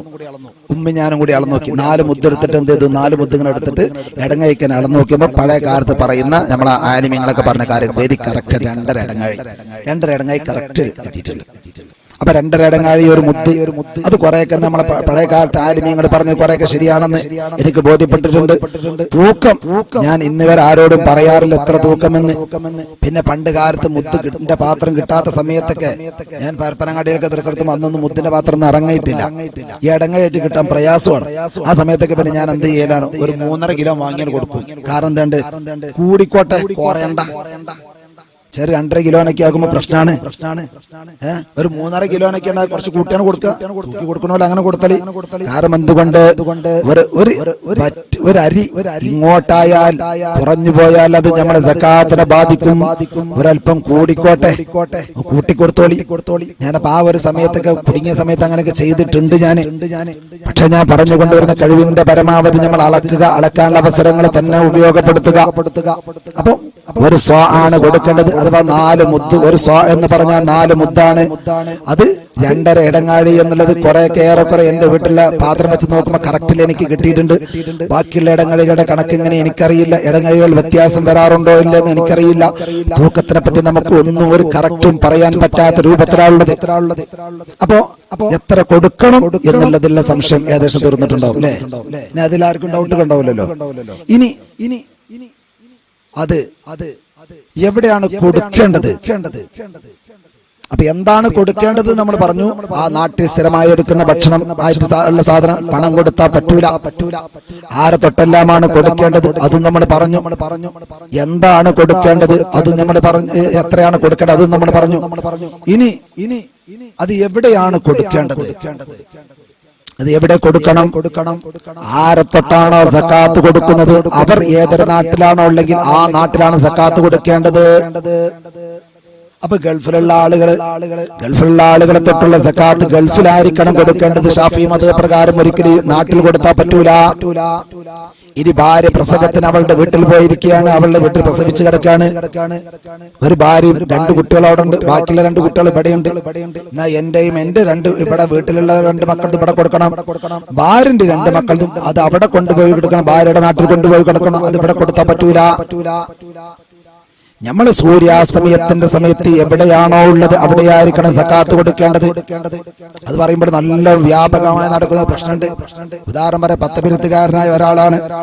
മഗ്‌രിബ് ബാങ്ക് വിളിക്കുന്ന സമയത്ത് അയാൾക്ക് മഞ്ചേരി ഒരു കടയുണ്ട്. ആ കടയിൽ അയാൾ ജോലിക്കാരനാണ്. സൂര്യാസ്തമയത്തിന്റെ സമയത്ത് അയാൾ മഞ്ചേരിയിലാണെങ്കിൽ അയാളുടെ ഫിത്ർ സക്കാത്ത് മഞ്ചേരിയിൽ കൊടുക്കണം. ഷാഫി മദ്ഹബിന്റെ പ്രബലമായ അഭിപ്രായം. നാട്ടു കൊടുത്താൽ പറ്റൂല. കാരണം സൂര്യാസ്തമയത്തിന്റെ സമയത്ത് അയാൾ എവിടെയാണോ ഉള്ളത് അവിടെയായിരിക്കണം സക്കാത്ത് കൊടുക്കേണ്ടത്. അപ്പൊ ഒരാൾ മഞ്ചേരിയിൽ എന്ത് ചെയ്തിട്ടാണ്, സാധനം വാങ്ങാൻ വേണ്ടി പോയതാണ്. മഞ്ചേരിക്ക് ഡ്രസ്സ് എടുക്കാൻ വേണ്ടി പോയതാണ്. പെരുന്നാക്കുള്ള ഡ്രസ്സ് എടുക്കാൻ വേണ്ടി പോയതാണ്. അന്ന് മാസം കണ്ടു ചെയ്തു. സൂര്യാസ്തമയത്തിന്റെ സമയത്ത് അയാൾ മഞ്ചേരിയിലാണ്. അയാളുടെ ഫിത്ർ സക്കാത്ത് മഞ്ചേരിയിൽ കൊടുക്കണം. നാട്ടിൽ എന്നിട്ട് 10 മിനിറ്റ് എന്നിട്ട് കൊടുത്താൽ മതിയാകൂല. അത് നാട്ടിനെ തൊട്ട് നീക്കം ചെയ്യലാണ്. ഷാഫി മദ്ഹബിന്റെ മുഅ്തമദ് പ്രകാരം പ്രശ്നം തന്നെയാണത്. അപ്പൊ ഇനി ഒരാളെ ഒരു ബസ്സിൽ യാത്ര ചെയ്തുകൊണ്ടിരിക്കുകയാണ്. അങ്ങനെയാണെങ്കിലോ, ഉദാഹരണം കോഴിക്കോട് നിന്ന് ഒരാൾ ഇങ്ങോട്ട് യാത്ര വന്നുകൊണ്ട് നാട്ടിക്ക് ബസ്സിലാണുള്ളത്. മാരിഭാഗം കൊടുക്കുന്ന സമയത്ത് അയാൾ കോഴിക്കോട്ട് നിന്ന് നേരിട്ട് മഞ്ചേരിക്കുള്ള ബസ് കയറിയതാണ്. മാരിഭാഗം കൊടുക്കുമ്പോൾ അയാൾ കൊണ്ടോട്ടിയിലാണുള്ളത്. ഞാൻ കൊണ്ടോട്ടി ഇറങ്ങി സക്കാത്ത് കൊടുക്കണോ? അവിടെ പണ്ഡിതന്മാർ കൊടുക്കണം, എവിടെയാണുള്ളത് അവിടെ തന്നെ കൊടുക്കണമെന്ന് പറഞ്ഞിട്ട് ബഹുമാനപ്പെട്ട ഇബ്നു ഹജർ തങ്ങളുടെ പ്രധാന ശിഷ്യനായ ബഹുമാനപ്പെട്ട സയ്യിദ് ബസരി തങ്ങൾ പറയുന്നു, അതൊന്നും വേണ്ട. അയാളുടെ ലക്ഷ്യം എങ്ങോട്ടാണ് ആ ലക്ഷ്യസ്ഥലത്തെത്തിയിട്ട് കൊടുത്താൽ മതി. മുസാഫിറാകുന്ന സമയത്ത് അയാൾ ആ മഗ്‌രിബിന്റെ സമയത്ത് അവരുടെ സഫർ എത്തിയ സ്ഥലത്ത് ഇറങ്ങിയിട്ട് കൊടുക്കുന്നതിൽ അവന് ബുദ്ധിമുട്ടുണ്ടെങ്കിൽ പ്രത്യേകിച്ചും അവിടെ കൊടുക്കേണ്ട ആവശ്യമില്ല. അവന്റെ ഉദ്ദേശ സ്ഥലത്ത് അവിടെ എത്തിയിട്ട് കൊടുത്താൽ മതി. കാരണം അവൻ ഇന്നൊരു ഉദ്ദേശം വെച്ചിട്ടാണ് വെച്ചിട്ടാണല്ലോ പോകുന്നത്, അവിടെ എത്തിയിട്ട് കൊടുത്താൽ മതി എന്ന് ബഹുമാനപ്പെട്ട സയ്യിദ് ബസരി തങ്ങൾ പറഞ്ഞിട്ടുണ്ടെങ്കിലും അതിനെ പല പണ്ഡിതന്മാർ ഗണ്ണിച്ചിട്ടുണ്ട്. അതുകൊണ്ടാണ് പഴയ കാലത്തെ ആലിമീങ്ങള് ഈ നിങ്ങൾ ശ്രദ്ധിച്ചിട്ടാവോ ഈ അവസാനത്തെ റമദാൻ 29 അങ്ങോട്ട് നോമ്പറക്കാനൊന്നും പോലും പോകില്ല. കാരണം എന്തുകൊണ്ട് ചിലപ്പോൾ നമ്മുടെ ഭാര്യ വീട്ടിൽ നോമ്പറക്കാൻ പോയില്ല, അന്നിട്ട് മാസം കണ്ട അവിടെ ഫിത്ർ സക്കാത്ത് കൊടുക്കേണ്ടി വരും. ഷാഫി മദ്ഹബ് പ്രകാരം അതുകൊണ്ടാണ് പഴയ ആളുകൾ അതിന് നിൽക്കൂല. അവര് പറയാറുള്ള എന്താണ്, പറ്റൂല അവസാനത്താണ് ചിലപ്പോൾ മാസം കാണാൻ സാധ്യത ഉണ്ട്. ഷാഫി മദ്ഹബ് പ്രകാരം പ്രശ്നം തന്നെയാണ്. പിന്നെ അവിടെ ഉള്ളത് ഷാഫി മദ്ഹബിലെ തന്നെ വളരെ പ്രഗത്ഭനായ ഒരു ഇമാമുണ്ട്, ബഹുമാനപ്പെട്ട ഇമാം നബി തങ്ങള് അഷ്ശാഫിഈ സാനി, രണ്ടാം ഷാഫി എന്ന പേരിൽ അറിയപ്പെട്ട ബഹുമാനപ്പെട്ട മഹാനായ പണ്ഡിതൻ ബഹുമാനപ്പെട്ട ഇമാം നബി തങ്ങള്. അവർക്കൊരു അഭിപ്രായമുണ്ട്, അല്ല ഇങ്ങനത്തെ കുടുങ്ങിയ ഘട്ടത്തിൽ തൽക്കാലം അതേ നാട്ടിൽ നിന്ന് മറ്റു നാട്ടിലേക്ക് മാറ്റിക്കൊണ്ട് ഫിത്ർ സക്കാത്ത് കൊടുക്കാം, സക്കാത്ത് നീക്കം ചെയ്യാൻ പറ്റും. നഖ്ലു സക്കാത്ത്, ആ സക്കാത്തിന്റെ സ്വത്തിന്റെ ആവുമ്പോൾ അങ്ങനെ തന്നെയാണ്. സ്വത്ത് എവിടെയുള്ള അവിടെ സക്കാത്ത് കൊടുക്കേണ്ടത്. ഉദാഹരണം മഞ്ചേരിയിലുള്ള ഒരു കച്ചവടക്കാരൻ, ആ കച്ചവടത്തിന്റെ സക്കാത്ത് മഞ്ചേരിയിലായിരിക്കണം കൊടുക്കേണ്ടത്, അത് നാട്ടിൽ കൊണ്ടൊന്നും കൊടുത്താൽ പറ്റൂല. ഗൾഫിലുള്ള ഒരു ബിസിനസ്സുകാരനാണ്, അയാളുടെ ബിസിനസിന്റെ ഗൾഫിലുള്ള കച്ചവടത്തിന്റെ സക്കാത്ത് ഗൾഫിലാണ് കൊടുക്കേണ്ടത്, ഇവിടെ കൊണ്ടൊന്നും കൊടുത്താൽ പറ്റൂല, നാട്ടിൽ കൊണ്ടൊന്നും കൊടുത്താൻ പറ്റൂല. പക്ഷെ പലപ്പോഴും നമ്മുടെ കുടുംബങ്ങളിൽ അയൽവാസികൾ നാട്ടുകാരിൽ ഒരുപാട് പണത്തിന് ആവശ്യമുള്ള ആളുകളുണ്ടോ, ഗൾഫിൽ നമുക്ക് ആളുകളെ കണ്ടെത്തി കൊടുക്കാൻ വളരെയേറെ പ്രയാസമുണ്ട്. അങ്ങനത്തെ സാഹചര്യത്തിൽ ബഹുമാനപ്പെട്ട ഇമാം നബി തങ്ങളുടെ ഈ അഭിപ്രായം പിടിച്ചുകൊണ്ട് പല പണ്ഡിതന്മാരും ഫത്വ കൊടുക്കാറുണ്ട്. എന്ത് തൽക്കാലം നാട്ടുക്ക് നീക്കം ചെയ്യാം. അപ്പോ കുടുങ്ങിയ ഘട്ടത്തിനപ്പോ ഉദാഹരണം പറയാം യാത്രക്കാരനൊക്കെയാണ്, അതല്ലെങ്കിൽ നമ്മളിപ്പോ മഞ്ചേരിയിലേക്ക് സാധനം എടുക്കാൻ പോയതിന് അവിടെ നമ്മൾക്ക് സക്കാത്തിന് ആളുകളൊക്കെ കണ്ടെത്തി കൊടുക്കാൻ പ്രയാസമാണ്. അങ്ങനത്തെ സാഹചര്യം ഉണ്ടെങ്കിൽ ബഹുമാനപ്പെട്ട ഇമാം നബി തങ്ങളുടെ വാക്ക് പിൻപറ്റിക്കൊണ്ട് നബി മാമനെ സ്വീകരിച്ചുകൊണ്ട് നമുക്ക് തൽക്കാലം എന്ത് ചെയ്യാം, നാട്ടിൽ കൊടുക്കാം. ആ ഒരു സമ്പ്രദായം ഗൾഫിലുള്ള ആളുകൾക്കും നാട്ടിൽ കൊടുക്കുന്നവർക്കും ബഹുമാനപ്പെട്ട ഇമാം നബി തങ്ങളെ പിടിച്ചുകൊണ്ട് ചെയ്യാം. നബി തങ്ങൾ പറഞ്ഞത് പ്രകാരം അപ്പൊ ഗൾഫിലുള്ള ആൾക്ക് നാട്ടിൽ കൊടുക്കാം. പക്ഷെ ഷാഫി മദ്ഹബിന്റെ പ്രബലമായ പ്രകാരം പറ്റില്ല. അതുകൊണ്ട് കഴിവിന്റെ പരമാവധി നമ്മൾ അവിടെ തന്നെ കൊടുക്കാൻ നോക്കുക. ഇനി ഒരു നിലക്കും കൊടുക്കാൻ പറ്റാത്തൊരു സാഹചര്യമാണ്, വിഷമാണ്, പ്രയാസമാണ്. അങ്ങനെയെങ്കിൽ ബഹുമാനപ്പെട്ട ഇമാം നബി തങ്ങളുടെ വാക്ക് പിടിച്ചുകൊണ്ട് തൽക്കാലം നമുക്ക് എന്ത് ചെയ്യാം, നാട്ടിൽ കൊടുക്കുന്ന ഒരു മസാല നമുക്ക് അവിടെ ഉപയോഗപ്പെടുത്താം. വന്നാൽ മാത്രം അത് ലാസ്റ്റ്. കാരണം എന്തുകൊണ്ടെന്ന് വെച്ചാല് എപ്പോഴും മദ്ഹബിലുള്ള ഈ ചെറിയ ഇളവുകൾ ഉപയോഗപ്പെടുത്തുന്നത് അത് ഉചിതമായ കാര്യമല്ല. എപ്പോഴും ഒരു മദ്ഹബ് അനുസരിച്ച് ജീവിക്കുന്ന ആളുകൾ ആ മദ്ഹബ് അനുസരിച്ച് തന്നെ ആ മദ്ഹബിലുള്ള പ്രബലമായ പ്രകാരം തന്നെ എന്ത് ചെയ്യണം, കാര്യങ്ങൾ ചെയ്യണമെന്നാണ്. ഇനി അതാണ് ചിലരൊക്കെ പറഞ്ഞ ഗൾഫിൽ അവകാശികളില്ല, അതൊരു വെറുമർത്താണ് പറയാം. അവിടെ ഇഷ്ടംപോലെ അവകാശികളുണ്ട്, അവര് കാണാത്തോണ്ടാണ്, അവർക്ക് അതിന് മെനക്കെടാൻ കഴിയാത്തോണ്ടാണ്. അതൊക്കെ പറയുന്ന കുറെ ആളുകളുണ്ട്. ഞാനും ഗൾഫിലൊക്കെ വിസിറ്റിങ്ങിനൊക്കെ പോയേക്കാൻ എനിക്കും കുറെ അവിടുത്തെ അവസ്ഥകൾ അറിയാം. അപ്പൊ അവിടെയൊക്കെ നടക്കുന്നുണ്ട്, പാവങ്ങളുണ്ട്, അവകാശികളുണ്ട്, വേണമെങ്കിൽ നമുക്ക് കൊടുക്കാൻ സാധിക്കും. അപ്പൊ കഴിവിന്റെ പരമാവധി അവിടെ തന്നെ കൊടുക്കാൻ അവസരമുണ്ടെങ്കിൽ അവിടെ കൊടുക്കണം. ഇനി അങ്ങനെ ഒരു നിലക്കുള്ള വളരെ വലിയ പ്രയാസമുണ്ട് എങ്കിൽ ഇമാം നബി തങ്ങളെ തഖ്രീദ് ചെയ്തുകൊണ്ട് തൽക്കാലം നമുക്ക് നമ്മുടെ നാട്ടിലേക്ക് സക്കാത്ത് നീക്കാം.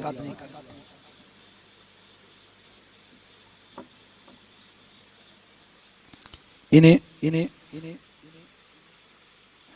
അപ്പൊ നമ്മൾ പറഞ്ഞുകൊണ്ടിരുന്നത് ആ നാട്ടിൽ തന്നെ കൊടുക്കണം, ആ നാട്ടിൽ തൊട്ട് കഴിവിന്റെ പരമാവധി നീക്കം ചെയ്യാതിരിക്കുക.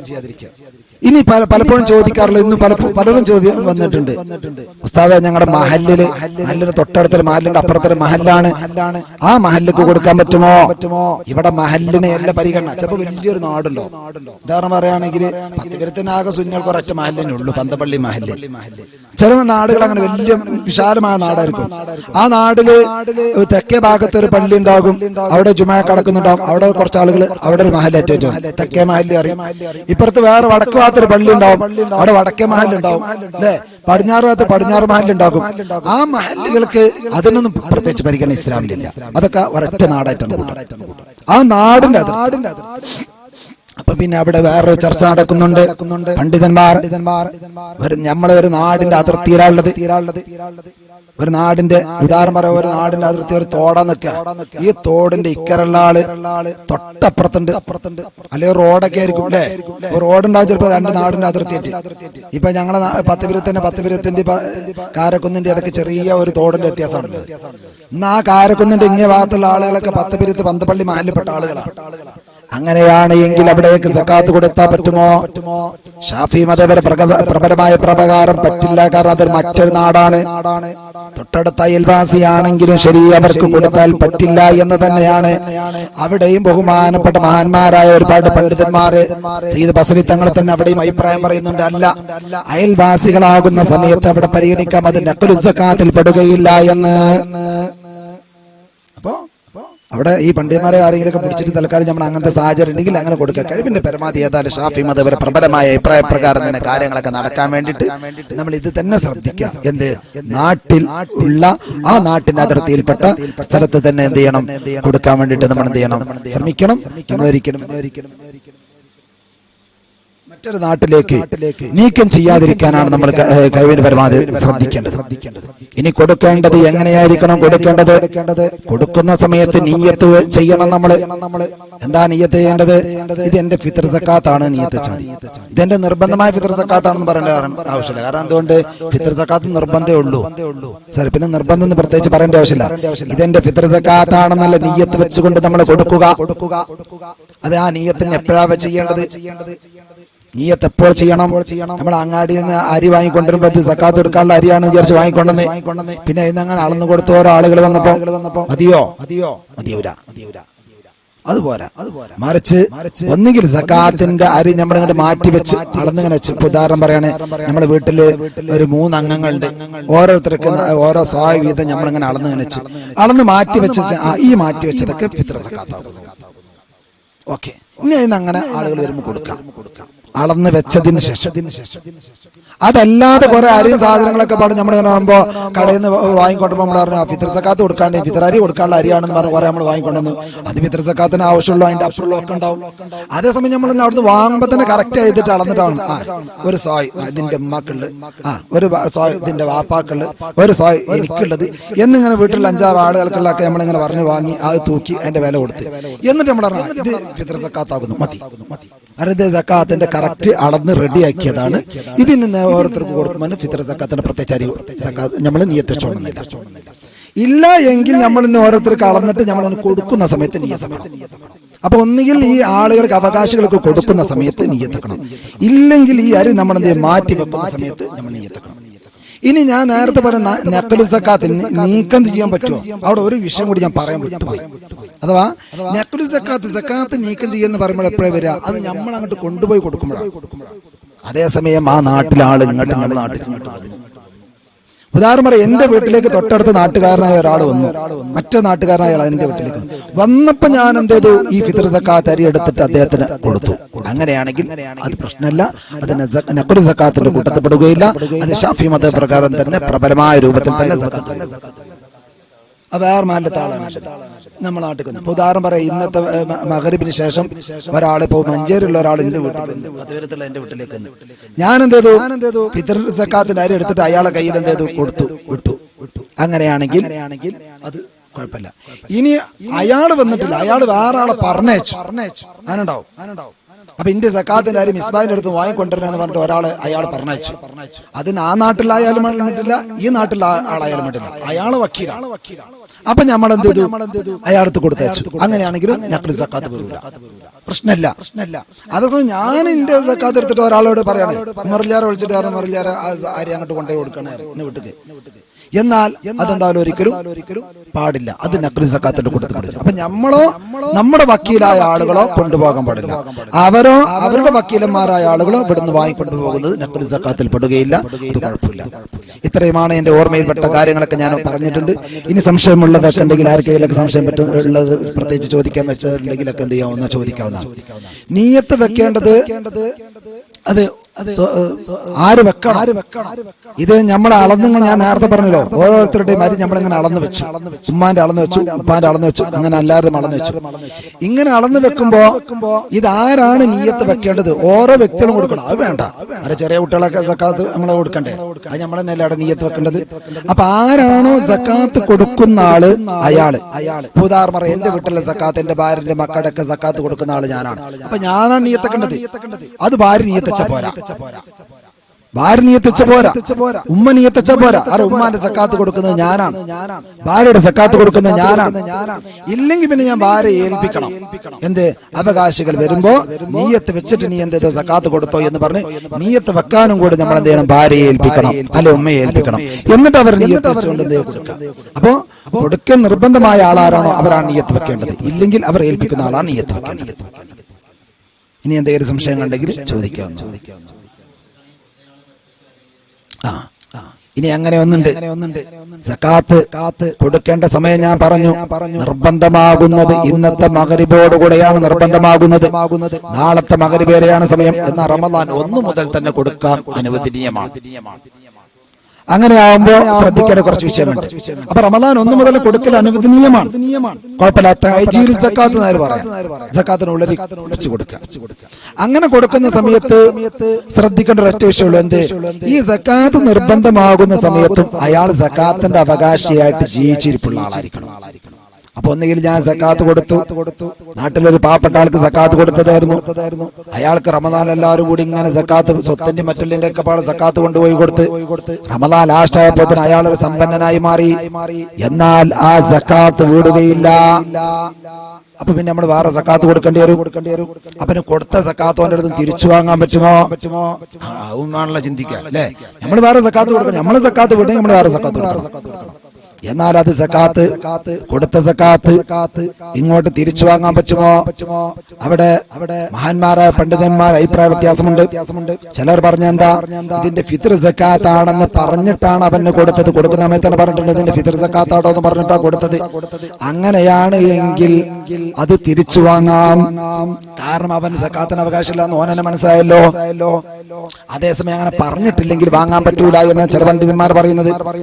എന്നാൽ ബഹുമാനപ്പെട്ട ഇബ്നു ഹജർ തങ്ങളെ പോലുള്ള പണ്ഡിതന്മാർ പറഞ്ഞു, അങ്ങനെ നിയത്ത് വെച്ച് അങ്ങനെ പറഞ്ഞാലും പറഞ്ഞിട്ടില്ലെങ്കിലും ശരി അത് തിരിച്ചു വാങ്ങാം. ഞാൻ ഫിത്ർ സക്കാത്ത് എന്ന നിലക്ക് തന്നതായിരുന്നു.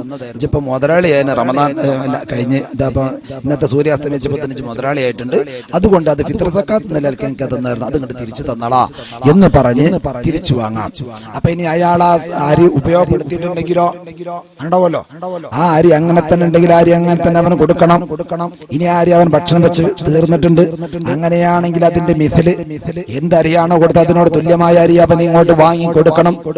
അതാണ് അതിന്റെ മസലയുള്ളത്. അപ്പോ ശ്രദ്ധിക്കേണ്ട ഒരു വിഷയം അതാണ്. നമ്മൾ കൊടുത്ത ആളുകൾ സക്കാത്ത് നിർബന്ധമാകുന്ന സമയത്ത് അതിന്റെ അവകാശിയായിട്ട് അവർ ജീവിച്ചിരിപ്പുള്ള ആളായിരിക്കണം. അയാൾ മരിച്ചാലും അങ്ങനെ തന്നെയാണ്. നമ്മൾ സക്കാത്ത് കൊടുത്ത ആൾ മരിച്ചു, എന്നാലും ആ സക്കാത്ത് വീടുകയില്ല. സക്കാത്ത് അടുത്ത് നമ്മൾ വേറെ കൊടുക്കണം. കാരണം എന്തുകൊണ്ട്? സക്കാത്ത് നിർബന്ധമാകുന്ന സമയത്ത് അയാൾ അവകാശിയില്ല. അപ്പൊ ഉസ്താദ് അയാളെ മക്കളൊക്കെ ഉണ്ട്, അയാളെ മക്കൾ പാവങ്ങളാണ്, അവകാശികളാണ്, ഭാര്യയാണുള്ളത്, വിധവയാണ്, ആയിക്കോട്ടെ, സക്കാത്ത് വീടൂല. അരെ സക്കാത്ത് നമ്മൾ ഇവിടെ ആർക്കാ കൊടുത്ത? ഭാര്യക്കല്ല കൊടുത്ത, ഇയാൾക്ക് കൊടുത്തതുകൊണ്ട് ഇയാൾ ആ സമയത്തല്ല മരണപ്പെട്ടിട്ടുണ്ട്, അതുകൊണ്ട് സക്കാത്ത് വേറെ. അപ്പൊ ഈ ഭാര്യന്റെ അടുത്ത് തിരിച്ചു വാങ്ങാൻ പറ്റുമോ? തിരിച്ചു വാങ്ങാൻ പറ്റും. അത് തിരിച്ചായിട്ട് അങ്ങോട്ട് തന്നെ വേണമെങ്കിൽ കൊടുത്തോളൂ, സക്കാത്തിന്റെ അവകാശമാണ് വേറെ. കൊടുത്ത സക്കാത്ത് തിരിച്ചു വാങ്ങണം. നമ്മുടെ സ്വത്തായതിനു ശേഷം നമുക്ക് എന്ത് ചെയ്യാം? തിരിച്ചുകൊണ്ടും അങ്ങോട്ട് സക്കാത്തായിട്ട് എന്ത് ചെയ്യാൻ കൊടുക്കാവുന്നതാണ്. ഇതാട്ടെ സക്കാത്തായി അങ്ങനെ. ഇനി എന്ത് പ്രത്യേകിച്ച് ചോദിച്ചോ? അങ്ങനെ ഏറ്റവും ഉത്തമം എന്തേ ഉള്ളൂ വെച്ചാല് നിർബന്ധമാകുന്നത് സൂര്യാസ്തമയത്തോടു കൂടെ. നാളത്തെ പെരുന്നാൾ നിസ്കാരത്തിന് ഇമാമ തക്ബീർ ചെല്ലുന്നതിന് മുമ്പായിട്ട് കൊടുക്കലാണ് ഉത്തമം. അത് റമദാൻ 1 മുതൽ തന്നെ കൊടുക്കുന്നതിന് ഒരു കുഴപ്പമില്ല, ഉത്തമത്തിന് കേടില്ല. ഈ ഒരൊറ്റ പ്രശ്നം അവിടെ ഉള്ളൂ. ഈ ഒരു പ്രശ്നം ഷർത്തോടെ റെഡിയാണോ എന്ന ഉത്തമത്തില് അതിന്ന് മഗ്‌രിബിന് ശേഷം കൊടുക്കുന്നതും മഗ്‌രിബിന് മുമ്പ് കൊടുക്കുന്നതും തമ്മിൽ ഉത്തമത്തിൽ യാതൊരു വ്യത്യാസമില്ല. ഉത്തമം രണ്ടും കണക്ക് തന്നെയാണ്. ചെറിയൊരു കാര്യം ശ്രദ്ധിക്കേണ്ടി വരും മാത്രം. അപ്പൊ കുറെ നേരത്തെ കൊടുക്കുമ്പോ ഇങ്ങനെ പ്രശ്നം വരാൻ സാധ്യതയുള്ളത് കൊണ്ട് പല ആധുനിക പണ്ഡിതന്മാർ പറഞ്ഞു അത് മാസം കണ്ടിട്ടാണ് കൊടുത്താൽ മതി, അതല്ലേ നല്ലത് എന്ന് പറയും. അത് നല്ലത് അതാണെന്ന് പറഞ്ഞാൽ അതിന്റെ അർത്ഥം ഫിഖ്ഹിൽ അതിന് ഒരു പ്രത്യേകിച്ച് ഹുക്മുണ്ട്. അതൊരു അഫ്ളലായ ടൈം അതാണ്, അതിന് കൂടുതൽ കൂലിയുണ്ട്. അസ്തമിച്ചതിന് ശേഷം ആകുമ്പോൾ അസ്തമിക്കുന്നതിന് മുമ്പാകുമ്പോൾ കൂലി കുറയും എന്നൊരു പ്രത്യേകത ഒന്നും അതിലില്ല. അങ്ങനെ പ്രത്യേകിച്ച് വ്യത്യാസം ഫുഖഹാക്കളാരും പറഞ്ഞ് ഞാൻ കണ്ടിട്ടില്ല.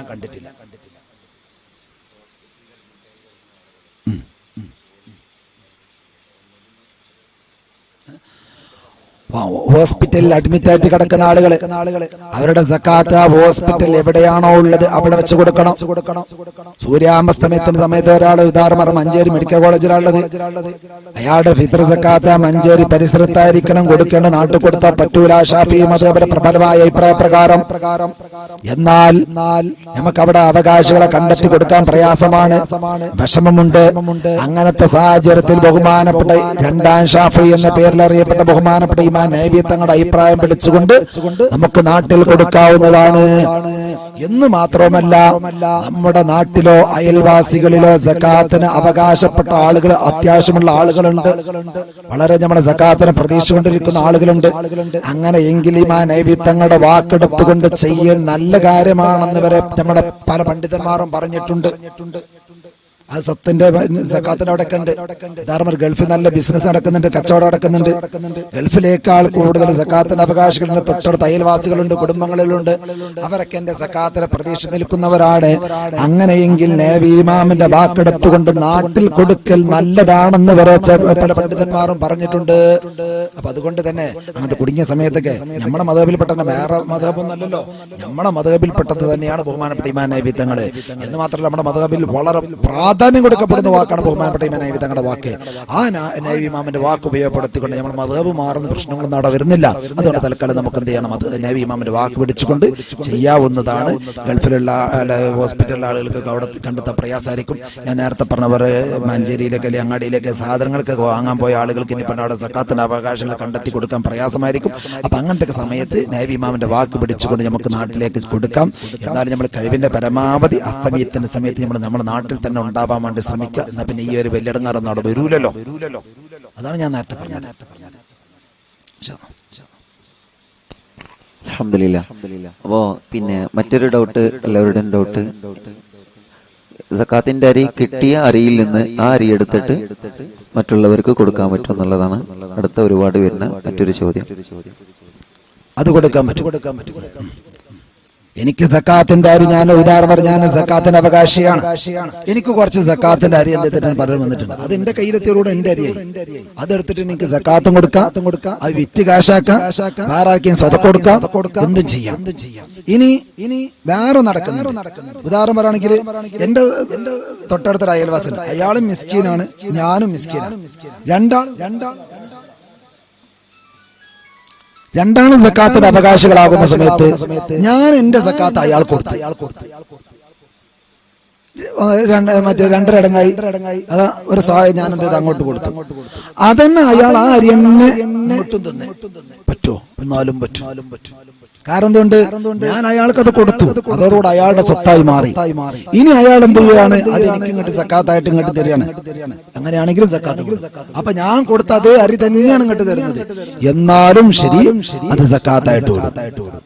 അപ്പൊ നമ്മുടെ പണ്ഡിതന്മാർ പലരും ഇങ്ങനെ അങ്ങനത്തെ ഒരു പ്രശ്നം കമ്മിറ്റി കൊടുക്കുമ്പോ വരുന്നുണ്ട്. അതെന്താ, കമ്മിറ്റി ആദ്യം എന്തല്ല സക്കാത്തിന്റെ അവകാശമല്ല, സക്കാത്തിന്റെ അവകാശത്തിന്റെ കയ്യിലെത്തിയിട്ടില്ല. അതായത് സക്കാത്ത് കമ്മിറ്റിയിൽ കൊടുക്കുമ്പോ ഇങ്ങനെ പ്രശ്നം വരാറുണ്ട് എന്ന് പലരും നമ്മളെ ആലിമ്യങ്ങളൊക്കെ പറയാറുണ്ട്. എങ്ങനെ ഉദാഹരണം പറയാൻ, നമ്മളിപ്പോ സക്കാത്ത് കമ്മിറ്റിയിൽ ഞാൻ കാശ് കൊടുത്തു, ഞാൻ സക്കാത്തിന് അവകാശം, ഞാൻ നാട്ടിൽ മിസ്കിമാരെ കൂട്ടത്തിൽപ്പെട്ട ഒരാളാണ്. സക്കാത്ത് കമ്മിറ്റിയിലേക്ക് ഞാൻ അരി കൊടുത്തു. അവരെന്ത് അരി ഇങ്ങനെ സക്കാത്ത് കൊടുത്തിട്ട് എനിക്ക് ഇങ്ങോട്ട് കൊണ്ടുവന്നു. എനിക്ക് കൊണ്ടുവന്നെന്താ, ഞാൻ കൊടുത്ത അരി കിട്ടുന്നു. എന്റെ സക്കാത്ത് കൂടൂല. കാരണം എന്റെ സക്കാത്ത് യഥാർത്ഥത്തിൽ അവകാശികളുടെ കയ്യിലെത്തിയിട്ടില്ല. അവകാശിയുടെ കയ്യിലെത്തുന്നതിന് മുമ്പ് കമ്മിറ്റിക്കാരെ കയ്യിലെത്തിയ അവരെന്നെ കിട്ടുന്നതാണ്. അപ്പൊ ഞാൻ കൊടുത്ത അരി അതേപോലെ ഇങ്ങോട്ട് കൊണ്ടുവന്ന് നിൽക്കാണ്, സക്കാത്ത് കൊടുക്കും. അതേസമയം സക്കാത്തിന്റെ അരി ഞാൻ എടുത്തിട്ട് അവകാശിന്റെ കൈ കൊടുത്തു, ഓരോ കയ്യിലെത്തി. അവരെ കയ്യിലെത്തിയ അരി എന്ത് ചെയ്തു, അവരെടുത്തിട്ട് എനിക്ക് തന്നു. അപ്പൊ പിന്നെ എന്ത് ചെയ്യില്ല, പ്രശ്നം വരില്ല. അതേസമയം ഇസ്ലാമിക ഭരണം നിലനിൽക്കുന്ന സ്ഥലത്ത് ഭരണാധികാരി ഏൽപ്പിക്കുന്ന സക്കാത്തിന്റെ ആമിലുണ്ട്, പിരിക്കാൻ വേണ്ടി ഏൽപ്പിക്കുന്നത്. അയാളെ കയ്യിൽ നമ്മൾ കൊടുത്തു. എന്നിട്ട് അയാൾ എന്ത് ചെയ്തു, സക്കാത്ത് വിതരണം ചെയ്തപ്പോ അത് നമുക്ക് കിട്ടി, കുഴപ്പമില്ല. കാരണം എന്തുകൊണ്ട്, സക്കാത്ത് കൊടുക്കാൻ വേണ്ടി ഏൽപ്പിച്ചവരുടെ കയ്യിൽ നമ്മൾ എന്ത് ചെയ്തിട്ടുണ്ട്, കൊടുത്തിട്ടുണ്ട്. അതിനുശേഷം നമ്മുടെ കയ്യിൽ കിട്ടിയതാണ്, അതുകൊണ്ട് അത് കടപ്പാട് വീട്ടിട്ടുണ്ട്. അതാണ് അവിടെ നടക്കുന്ന പ്രശ്നം. സക്കാത്തിന്റെ അവകാശികള് ആരെല്ലാമാണ്? ഒന്ന് ഫക്കീർ, അഥവാ അവന്റെ വരുമാനം അവന്റെ ഒരു ദിവസത്തെ ചെലവിലേക്കുള്ള ഒരു പകുതി പോലും എത്തുന്നില്ല, അതിന്റെ താഴെ അവന് വരുമാനമുള്ളൂ. അത്തരം ആളുകളാണ് ഫക്കീർ. രണ്ടാമത്തെ മിസ്കീൻ. മിസ്കീൻ എന്ന് പറഞ്ഞാല് അത് കിട്ടുന്നുണ്ട്, പക്ഷെ അത് എത്തുന്നില്ല. ഉദാഹരണം പറയാണ്, അവന്റെ ഒരു ദിവസത്തെ ചെലവിലേക്ക് ഒരു ദിവസം ഒരു 100 റുപ്യ ആവശ്യമുണ്ട്, ഒരു 90 റുപ്യൊക്കെ കിട്ടുന്നുള്ളൂ, ഒരു 10 രൂപന്റെ ഒക്കെ കുറവുണ്ട്. അങ്ങനത്തെ ഒരു മിസ്കീൻ. അപ്പൊ ചെലവ് എന്ന് പറഞ്ഞാൽ വെറും ഭക്ഷണം മാത്രമല്ല കേട്ടോ. പലരും അതിന് കുറെ തെറ്റിദ്ധരിച്ചിന്. ചിലരൊക്കെ വലിയ കാര്യമൊക്കെ ഉണ്ട്. ഇവിടെ നിന്ന് മിസ്കിമാര് ആർക്കെന്ന് പറയാം, ഭക്ഷണത്തിന് ഉറപ്പില്ലാത്ത പ്രയാസമില്ലാത്തവര്, പിന്നെ മക്കളെ കെട്ടിക്കാന് അതിന് അങ്ങനെ കെട്ടിക്കൽ ഇസ്ലാം പറഞ്ഞിട്ടുണ്ടോ? പണ്ട് മണം കൊടുത്താണ് പറഞ്ഞ് കെട്ടിക്കൽ, സ്ത്രീധനം കൊടുത്ത് കെട്ടിക്കൽ ഇസ്ലാം പറഞ്ഞിട്ടില്ലല്ലോ. ഇന്നായിക്കോട്ടെ നബ്ബം കെട്ടാൻ വരും അങ്ങനത്തെ ഇല്ല.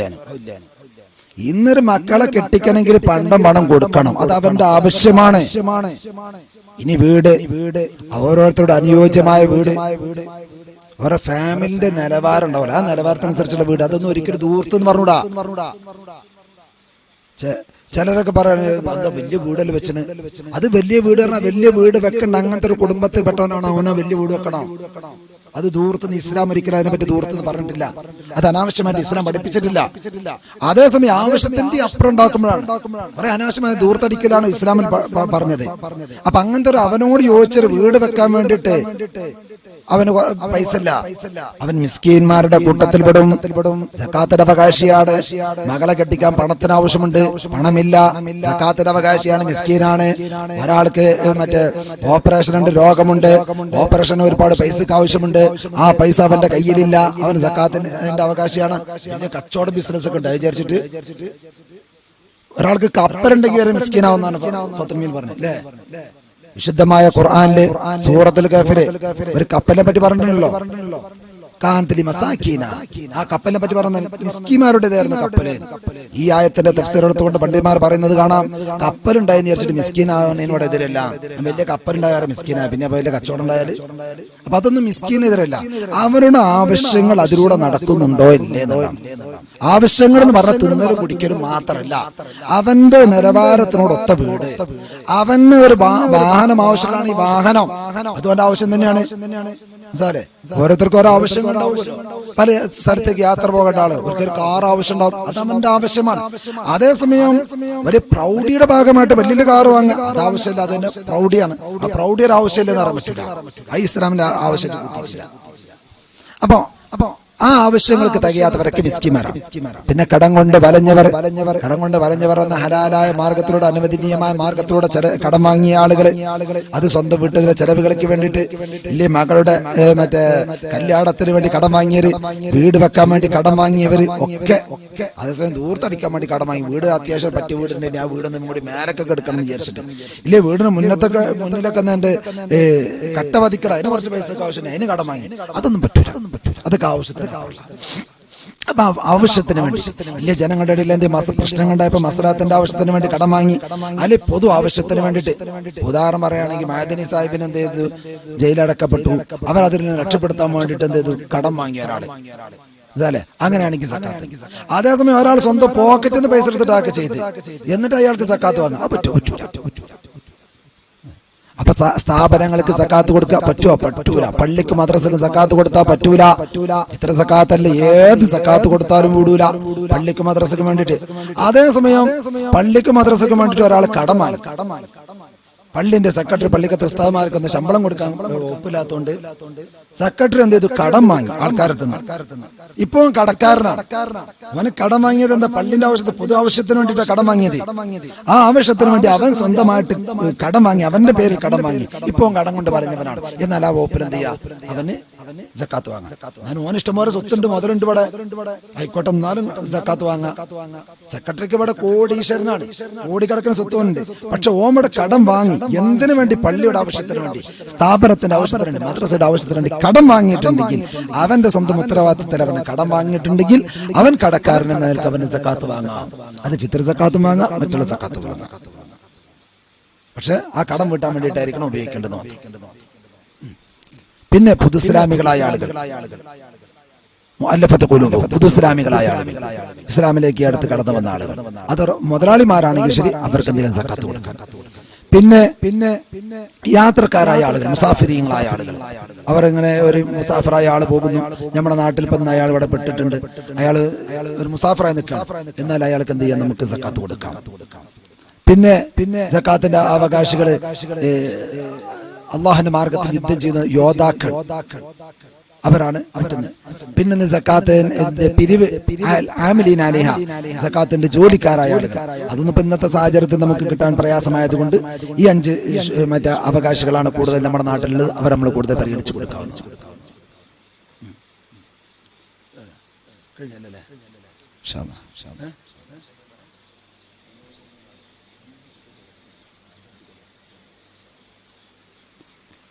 അത്യാവശ്യം എന്റെ ഓർമ്മയിൽ വന്ന കാര്യങ്ങളൊക്കെ ഞാൻ എടുത്ത് പറഞ്ഞിട്ടുണ്ട്. ചോദ്യങ്ങൾ വന്നതും ഉസ്താദിന്റെ ശ്രദ്ധയപ്പെട്ടതൊക്കെ ഉസ്താദ് ചോദിച്ചിട്ടുണ്ട്. എല്ലാം അല്ലാഹു തആല ഖബൂലാക്കുമാറാവട്ടെ. അല്ലാഹു ഞങ്ങൾ ഇതുവരെ പറഞ്ഞതും കേട്ടതൊക്കെ നീ സ്വാലിഹ അമലായി ഖബൂലാക്കണേ റഹ്മാനെ. എല്ലാം നീ സ്വീകരിക്കണേ റഹ്മാനെ. ഫിത്ർ സക്കാത്തുകൾ മറ്റുള്ള സക്കാത്തുകളൊക്കെ അതിന്റെ കണക്ക് പോലെ മുറ പോലെ വീട്ടാനുള്ള തൗഫീക്ക് ഞങ്ങൾക്ക് എല്ലാവർക്കും നീ നൽകണേ റഹ്മാനെ. അല്ലാഹു ഞങ്ങളൊക്കെ സക്കാത്ത് വീട്ടാത്ത ആളുകളാക്കി ആഖിറത്തിൽ നരകത്തിൽ ഞങ്ങൾ വെന്തുരുകുന്ന ഒരവസ്ഥ ഞങ്ങൾക്ക് നീ വരുത്തല്ല റബ്ബേ. അല്ലാഹു ഞങ്ങളൊക്കെ നീ ഖബൂലാക്കണേ റഹ്മാനെ. നിങ്ങളെല്ലാവരും എനിക്ക് വേണ്ടി ദുആ ചെയ്യണമെന്ന് ദുആ വസിയത്തോടെ നിർത്തുന്നു. അസ്സലാമു അലൈക്കും വറഹ്മത്തുള്ളാഹി വബറകാതുഹു. അൽഹംദുലില്ലാഹ്, ഈ മഹത്തായ ഫിത്ർ സക്കാത്ത് ഒരു പഠനം എന്ന വിഷയത്തിലെ നമുക്ക് നല്ല വിശാലമായി നല്ല മനോഹരമായി ക്ലാസ് എടുത്തു തന്ന നമ്മുടെ സംശയങ്ങളൊക്കെ തീരുന്ന രൂപത്തിൽ തന്നെ നമുക്ക് കുറഞ്ഞ സമയങ്ങളെ കൊണ്ട് ക്ലാസ് എടുത്തു തന്ന പ്രിയപ്പെട്ട ഉസ്താദ് നജ്മുദ്ദീൻ മിസ്ബാഹി ഉസ്താദ് പത്തപിരിയം, അല്ലാഹു ഉസ്താദിന്റെ ആഫിയത്തും റാഹത്തും ദീർഘായുസ്സും ബറക്കത്തും റഹ്മത്തും അല്ലാഹു നൽകി അനുഗ്രഹിക്കുമാറാവട്ടെ. നിങ്ങളൊക്കെ ദുആ ചെയ്യണം. അൽഹംദുലില്ലാഹ്, അറിവ് നിലാവ് മജ്ലിസിന്റെ പേരിൽ എല്ലാവിധ സന്തോഷങ്ങളും പ്രാർത്ഥനയോടുകൂടെ നന്ദിയായി ഉസ്താദിനെ ഇൻഷാ അല്ലാഹ് ഈ മജ്ലിസിൽ നിന്ന് നേരുകയാണ്. ഉസ്താദിന്റെ കുടുംബത്തിലും നമ്മുടെ കുടുംബത്തിലും അല്ലാഹു ഖൈറും റഹ്മത്തും നൽകി അനുഗ്രഹിക്കട്ടെ. അവിടുത്തെ ഭാര്യ, അവിടുത്തെ കുടുംബങ്ങൾ, അവിടുത്തെ മക്കള് അല്ലാഹു അവർക്കൊക്കെ നല്ല റാഹത്തും റഹ്മത്തും നൽകി അനുഗ്രഹിക്കട്ടെ. ഉസ്താദ് സേവനം ചെയ്ത ധാരാളം മഹല്ലുകളുണ്ട്. അവിടെ നിൽക്കുന്ന ഒരുപാട് ആളുകൾ ദ്വാരക്കാൻ വേണ്ടി ഏൽപ്പിച്ചിട്ടുണ്ട്. അതേപ്രകാരം ഉസ്താദ് ഇപ്പോൾ ജോലി ചെയ്തുകൊണ്ടിരിക്കുന്ന ദാറുൽ മുസ്തഫ എന്ന മഹത്തായ സ്ഥാപനം അല്ലാഹു ഇസ്സത്തിൽ നിന്ന് ഇസ്സത്തിലേക്ക് ഉയർത്തി അനുഗ്രഹിക്കുമാറാവട്ടെ. ആമീൻ യാ റബ്ബൽ ആലമീൻ. ദുആ ചെയ്യാൻ വേണ്ടി ഏൽപ്പിച്ച ധാരാളം ആളുകളുണ്ട്. യൂട്യൂബിലും ഫേസ്ബുക്ക് ലൈവിലും ഈ പ്രോഗ്രാം വീക്ഷിച്ച ഒരുപാട് ആളുകളുണ്ട്. സംശയങ്ങൾ ചോദിച്ചവര്, ഇൻഷാ അല്ലാഹ് ദുആ കൊണ്ട് വസിയത്ത് ചെയ്തവര്, ആമീൻ പറഞ്ഞവര്, അല്ലാഹു എല്ലാവർക്കും അർഹമായ പ്രതിഫലം നൽകി അനുഗ്രഹിക്കുമാറാവട്ടെ. വിശുദ്ധമായ റമദാൻ നമ്മളോട് വിട പറയാണ്. ഏറ്റവും പ്രധാനപ്പെട്ട സമയമാണ്. അല്ലാഹു റമദാൻ അനുകൂലമായി സാക്ഷി നിൽക്കുന്ന ഭാഗ്യവന്മാരിൽ അല്ലാഹു നമ്മളെയൊക്കെ ഉൾപ്പെടുത്തി അനുഗ്രഹിക്കുമാറാവട്ടെ. അതോടുകൂടെ ഇന്നത്തോടുകൂടെ പെരുന്നാളിന് അൽഹംദുലില്ലാഹ് പെരുന്നാളിന്റെ രാവാണ്. പെരുന്നാൾ രാവ് പ്രാർത്ഥനയ്ക്ക് ഇജാബത്തുള്ള 5 രാവുകളിൽ ഇമാം ഷാഫി റളിയല്ലാഹു അൻഹു എണ്ണിയ രാവാണ് പെരുന്നാൾ രാവ്. ചെറുപെരുന്നാളും വലിയ പെരുന്നാളിന്റെ രാവും അപ്പോൾ പ്രാർത്ഥനയ്ക്ക് ഇജാബത്തുള്ള രാവാണ്. തക്ബീർ കൊണ്ട് നമ്മുടെ വീടുകളൊക്കെ പ്രകാശിപ്പിക്കേണ്ട രാവാണ് ഇന്നത്തെ രാവ് എന്നുകൂടി പ്രധാനമായിട്ട് ഓർമ്മപ്പെടുത്തി ദുആകളിൽ ഞങ്ങളെ എല്ലാവരെയും ഉൾപ്പെടുത്തണം. ഇൻഷാ അല്ലാഹ് എല്ലാവർക്കും വേണ്ടി ഇൻഷാ അല്ലാഹ് എപ്പോഴും ദുആ ചെയ്യാം.